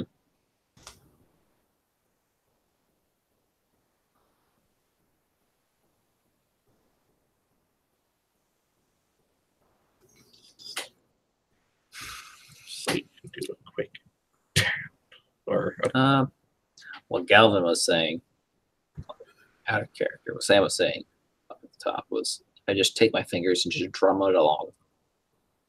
See if I can get some kind of like stop motion image of it. What do you mean, like stop motion? Like I've got my hand almost touching it, and I've got my fingers just drumming along it in a series, and see if I can get a stop motion of the scene. It's like I tap it, one finger. Oh, you mean the mental picture? No. no, just like doing this. Yeah, no. It would be, you would hear the scream again, and it's like a cacophony of screams. It's a lot of people screaming at once. As you tap, the only lingering effect would be the terror. You feel the emotion of whatever that was, like seep into your being. And give me a will save. Okay. By will, you mean wisdom. Natural 20. All right. Yeah, your mental training just allows you to take this terror and ball it up into deep inside yourself and just disperse it. It has no effect on you, but you're very aware of what it was. That you're certain it was absolute fear that you felt. Mm-hmm. All right. Haru is going to begin searching. See if I find anything. Just gonna spend 10 minutes down there. Okay. Yeah, you swim around, and are you staying close to the wall? Yeah, I'm staying close to the wall. Okay, so you're gonna swim around and down and try to kind of zigzag your way down, and it goes down and stays as rough as it was at the very rim. Mm-hmm. Give me a perception check. All right. Not gonna get another nat 20 on this one tonight. We'll see. All right, so that will be an 18. Okay. You notice as you stop and kind of look up that it appears like the wall of stone was violently pushed up. Like, imagine what the inside of a volcano would look like afterwards. After a violent explosion, the rock itself is in an upward motion. So the strata was cut basically by a violent force, and that's what made the island. Possibly.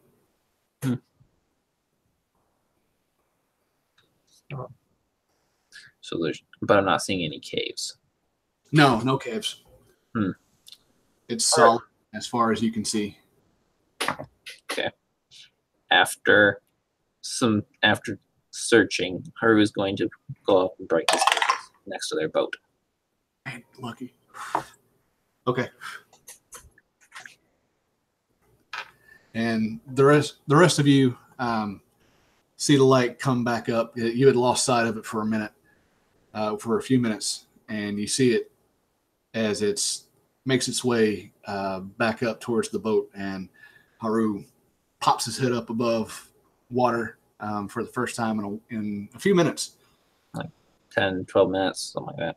Mm-hmm. He's going to just spit out a whole bunch of water.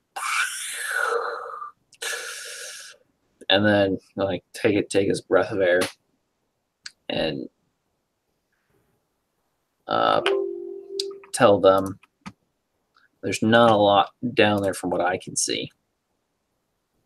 It is a bit odd though, and I'll describe touching the stone down there, the sensation of fear and like the briefest vision of people screaming in absolute terror.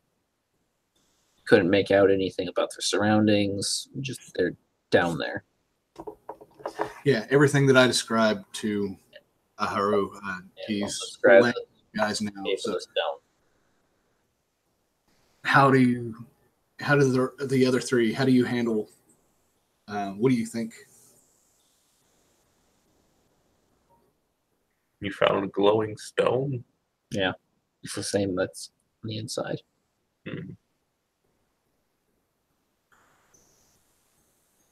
I'll say I have my pickaxe in the boat. Like some basic tools. Yep. I'll say try hitting it with this and see if you can light up the area. Do you need a different light source or? The light source doesn't help. It doesn't help.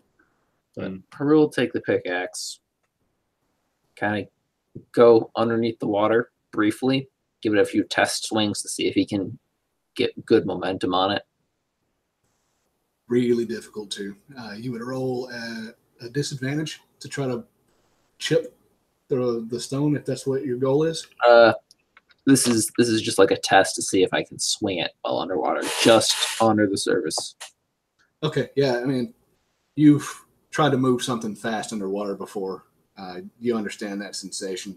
So, yeah, you can swing it in your superior strength. You can move at a pretty good pace, but the resistance of the water is not going to let you utilize your strength to its full extent. All right. Haru will come back up, kind of set the pickaxe down, dripping wet, in the boat, say, that's not going to work. Okay, how about a drill bit? You use in your hand. I'm not familiar with using that. You might want to take a crack at it, though. What are you, McGavin? So I take the ring. Yeah. I was going to take off the ring, hand it to Galvin. Okay. I'll get some of my basic tools like a hammer and a nail. Hammer, chisel, Hammer and drill. Drill. Okay. And I'll dive under the water and go up to the. I'll cast light on. What could I cast light on? Is there anything like? Well, the ring's currently got it. Yeah, the ring. The ring currently has the light. Yeah, you would have to dispel that, then cast it on something else. Well, it's going to last for an hour. Yeah, that's right. You've got the ring on now. Never mind. Yep. Okay, I'll dive in until I see the rock face Okay. he's talking about, and it looks like the same stone. Mm-hmm. it's hard to see if it looks like the same stone. It's just dark. It's a dark mineral. And when I touch it, I feel the sensation of fear. And Yeah, you reach out and touch it. yep, All right. Yeah, you get the same thing. There was a flash, like the brightest flash that you can conceive of, like 4 suns exploding at once, and screams cut off. And you also feel that terror, and I need a wisdom save from you as well. okay.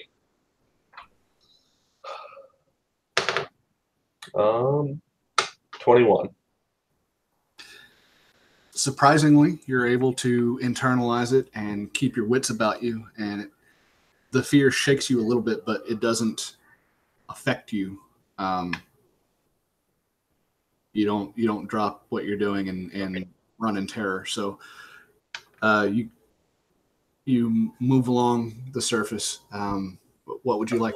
I'm gonna take my what's it? I'm gonna take what's that thing called? I just said Drill, what it was. auger. Not the drill. I'm gonna take Chisel. the chisel and the hammer and just tap it. Okay. I need. Nah, I won't make you roll on that. Yeah, you swing with a whole lot of resistance, and you feel the impact of the chisel onto the rock, but you just can't find the strength to like get it to do anything. I need you to make a perception check. Okay.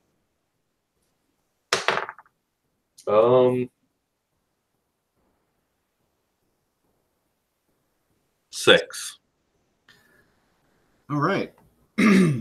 So you're trying to get this chisel to find some kind of ground in so that you could maybe break off a bit of this. And each little strike is sending waves of this light down and up and around. It's That's really what I wanted. I wanted to get the light to see if I could see anything. oh yeah, I mean you don't see much around. It's not that bright. You see it just shoot across the surface of this rock, though. It goes to the sides, both sides of you, and down until it disappears into the darkness. And you're so focused on that you fail to notice the 2 tentacles start to wrap themselves around your leg. And It's a little late. it's too late when you feel it tighten around and pull you down. So is this a good time for us to talk about your rules for spellcasting underwater? Yes, this would. All right. All right. Well, I don't want to use lightning. Fire is probably not going to be good. I mean, frostbite or something would be decent. So I think Haru's just kind of chilling up at the boat, but he's looking down and kind of watching the light, You see, if it's visible. does he see like the waves of light? Probably not the waves of light, but like the ring shining.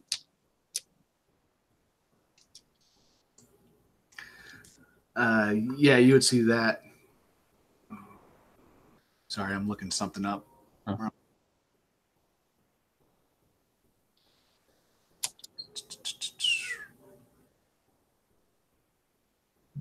Ooh, okay. You obviously wouldn't be able to use any spell that would require a vocal. Semantic would be okay. I don't know what that restricts you to. I'm checking my list right now.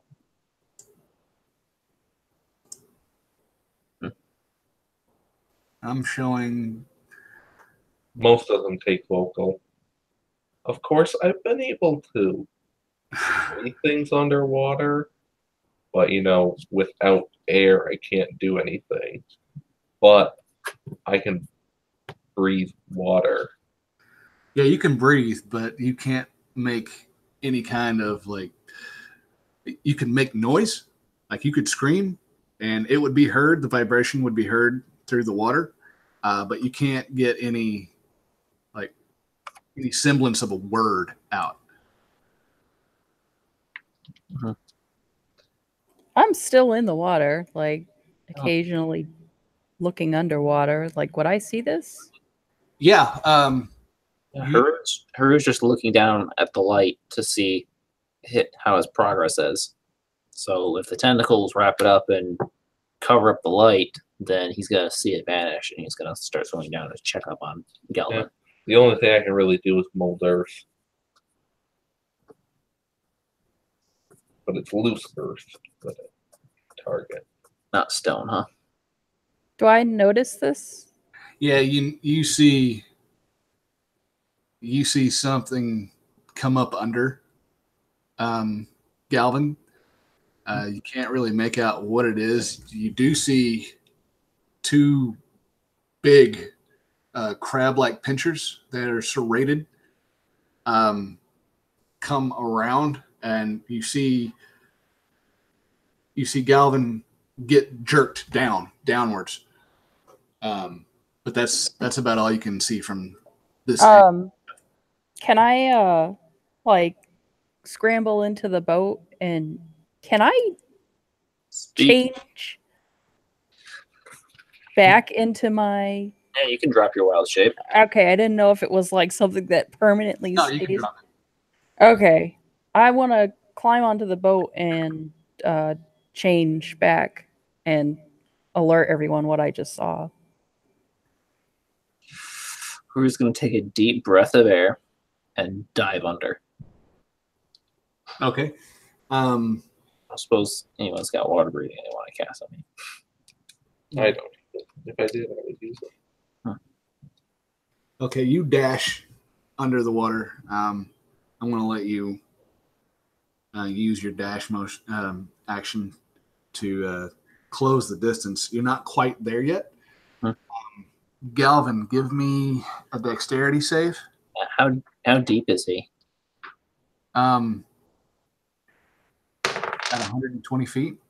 120 feet. I got a 18. And okay. And what was that? What was that, Haru? At 120 feet down, I could dash 40 feet down.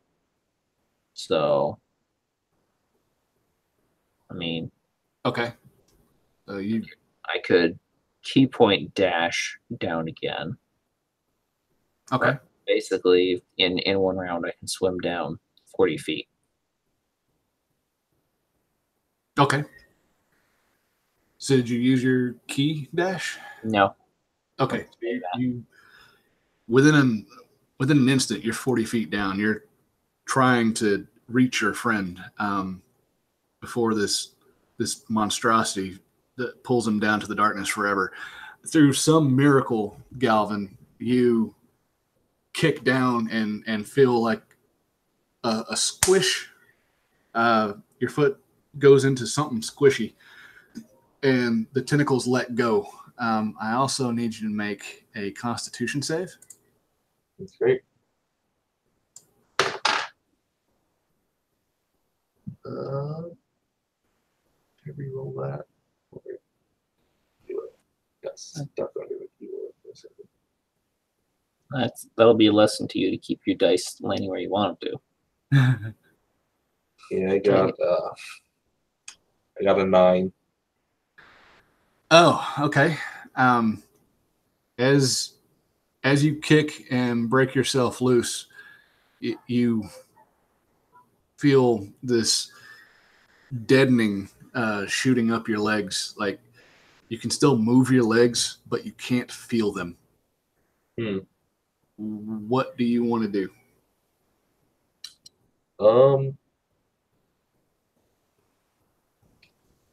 Well, the only thing I can really do as an action is minor illusion. Okay. I just came up with a silly idea. What if I use minor illusion to create a sound?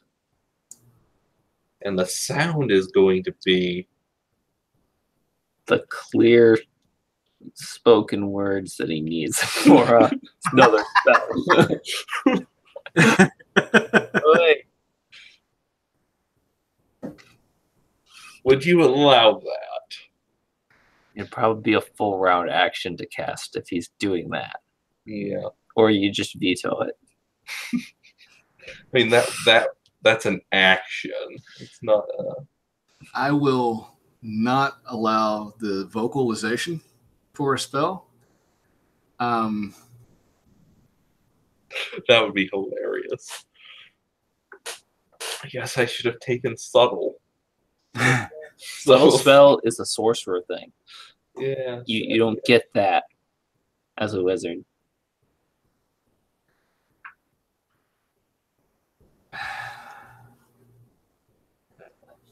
And it looks like your spells can't save you now. Yeah. I can Right use now- minor illusion to basically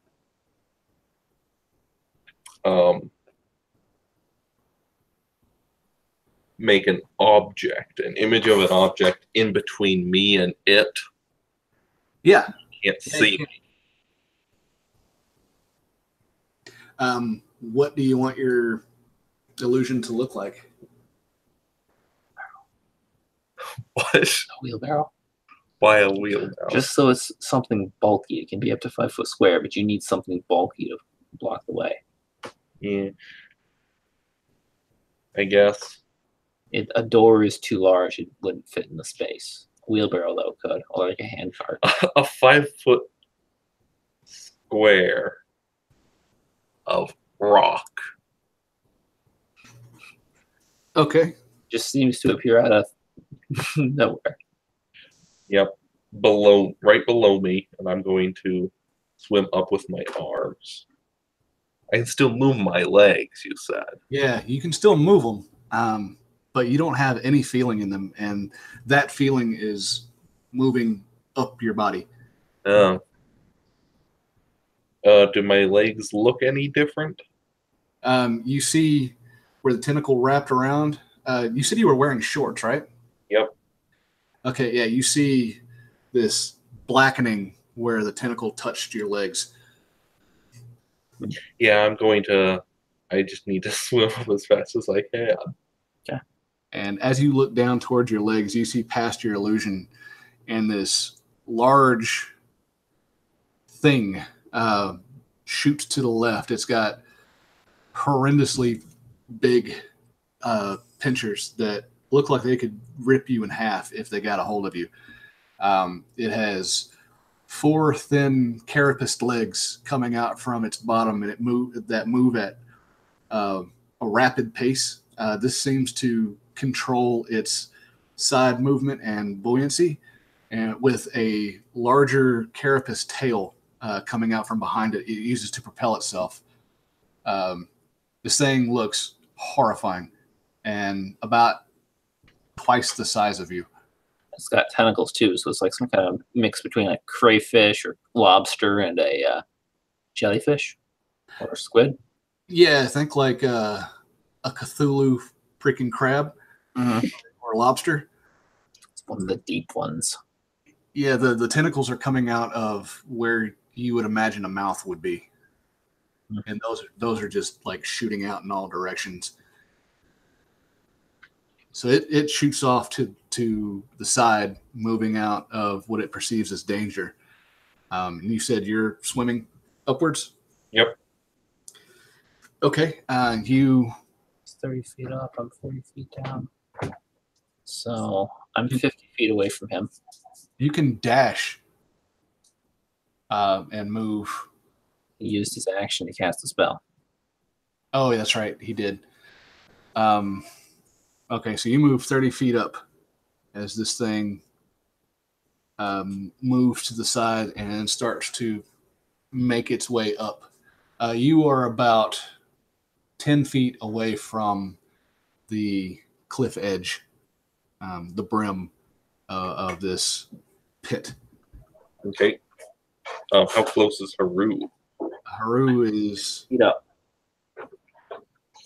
40 feet down from the surface at the end of his last turn, so we're back up to him. I'm going to swim down another 40 feet, so I get 2. I get 80 feet down total, or within 10 feet of Galvin.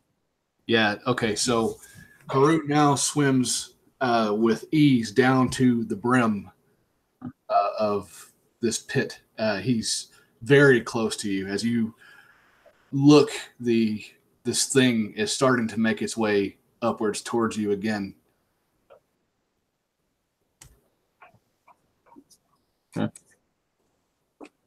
Okay. Is it my turn or its? It's your turn. Okay. I'm going to go up to Haru. Mhm. I'm going to take a deep breath. I'm going to slip the ring off and put it on his hand. Okay. And then swim up. So you spend 10 movement to get up to me. Take your action, and then you can probably swim another 10 feet up. The ring, taking off the ring, I'm going to say is just the most minor of actions, so I'm not going to count that against him. Hang it over. And you kind of like grab him by the arm and shoot him up the towards the surface. Yeah, I'd be willing to use my reaction to shove Galvin up to safety. Okay. I guess I see the wounds on his legs. Yeah, they look really nasty. Yeah. A black liquid is starting to cloud around his legs. Galvin, you can no longer move your legs, although you wouldn't be able to tell that because Can't feel. you can't feel from the bottom of your ribs down. The monstrosity swims up with frightening speed, but cuts to the side just below the brim of the cliff and shoots back down into the darkness. Okay. So it's left. What Haru is going to do when he's got the ring on is grab Galvin underneath his arms and swim to the surface. Okay. So I should be able to, if I can't dash this round, then I should be able to at least get 40 feet up. If I can dash, then it's 80 feet to the surface. Okay. Galvin, you no longer have the ring on, so I need a Constitution save at disadvantage, please.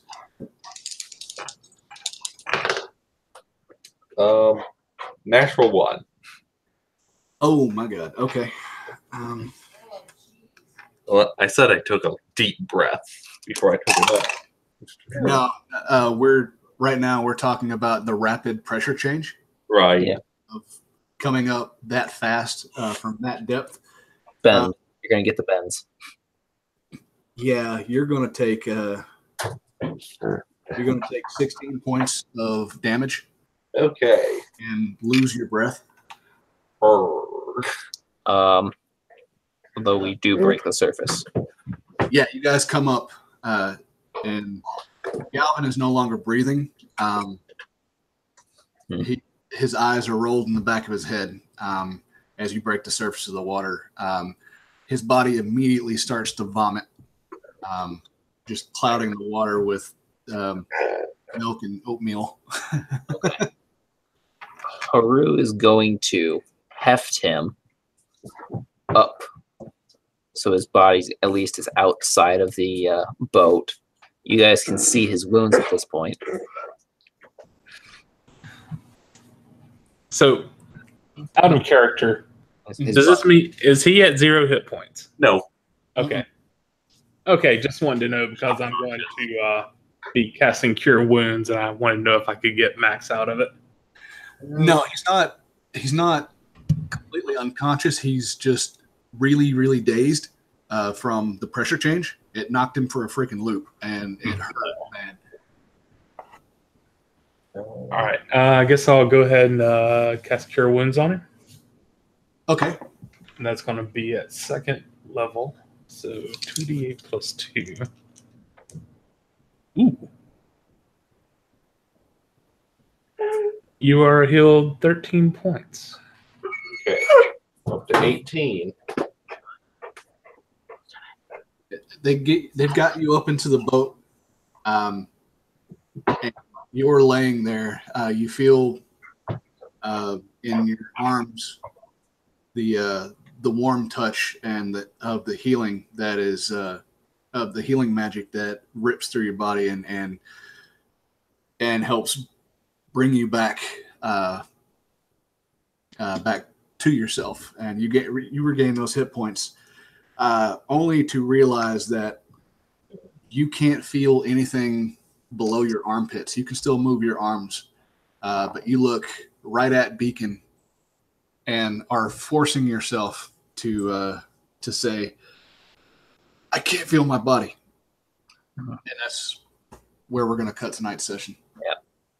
I was going to say there was something down there with tentacles, and I'll look at it. It's got some kind of venom. Yeah, you guys would notice the marks up his legs. It looked like maybe 4 tentacles got a hold of him and wrapped themselves up his legs. But from there, this black vein type of poison is shooting up his body. Disappears below his clothes, but if you pull his shirt up, it's most of the way up his chest now. And this is the one situation I did not prepare for. Well, we got some time to think about how we're going to handle that. You didn't prepare neutralized poison, did you? Well, I had the option of taking lesser restoration, but I opted for a spiritual weapon instead. Mm-hmm. I had a question, like for my entangled roots, like ability, could I use seaweed instead of? Yes. Cool. All right. Flavor-wise, that'd work, I think. Cool. Yeah,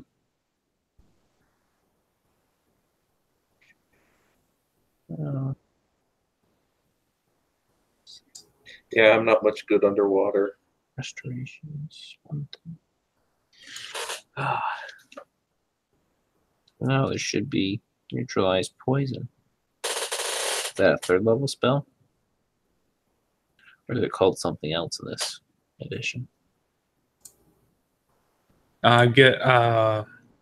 Clerics get lesser restoration, which will Yeah, they probably neutralize blinded, deafness, paralyzed, or poisoned. Okay. Charlie. And you guys. And unfortunately, that's not a ritual. This is what you guys see Okay. right there on the left. Mm-hmm. That would be the creature that was swimming up from the depths. Oh, lovely.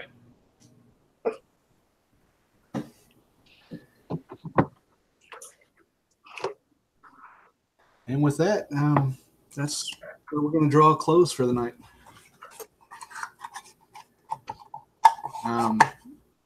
Before I cut the broadcast, to anybody that's watching this now or in the future, I appreciate you stopping by.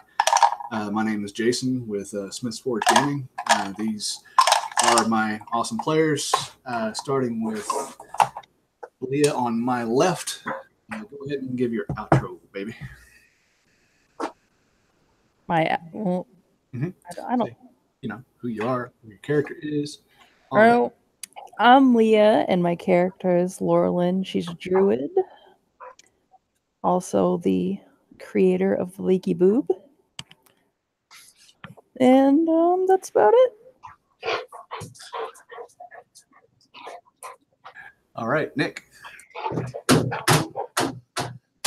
I am Nick, and I play Beacon.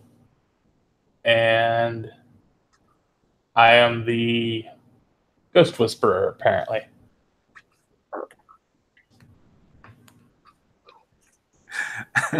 Nice.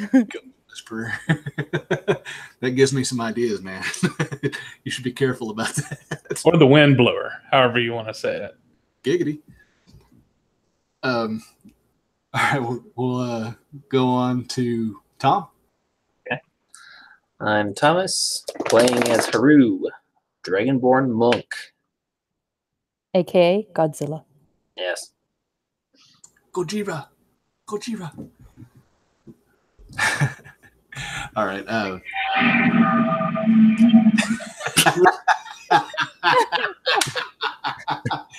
was perfect. Awesome. And we'll end up with Sam. And Samuel, I play as Galvin Blackvein. No, he's got on the last name now. No, hopefully not long. I mean, he survives. Doesn't have black veins. Yeah, we've got a dog here who's pestering us. Probably. Oh, for sure. Say hello. Look at that. Look at the pupper.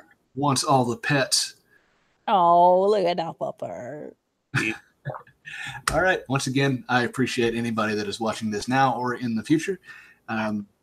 Appreciate it. And we'll be back next time.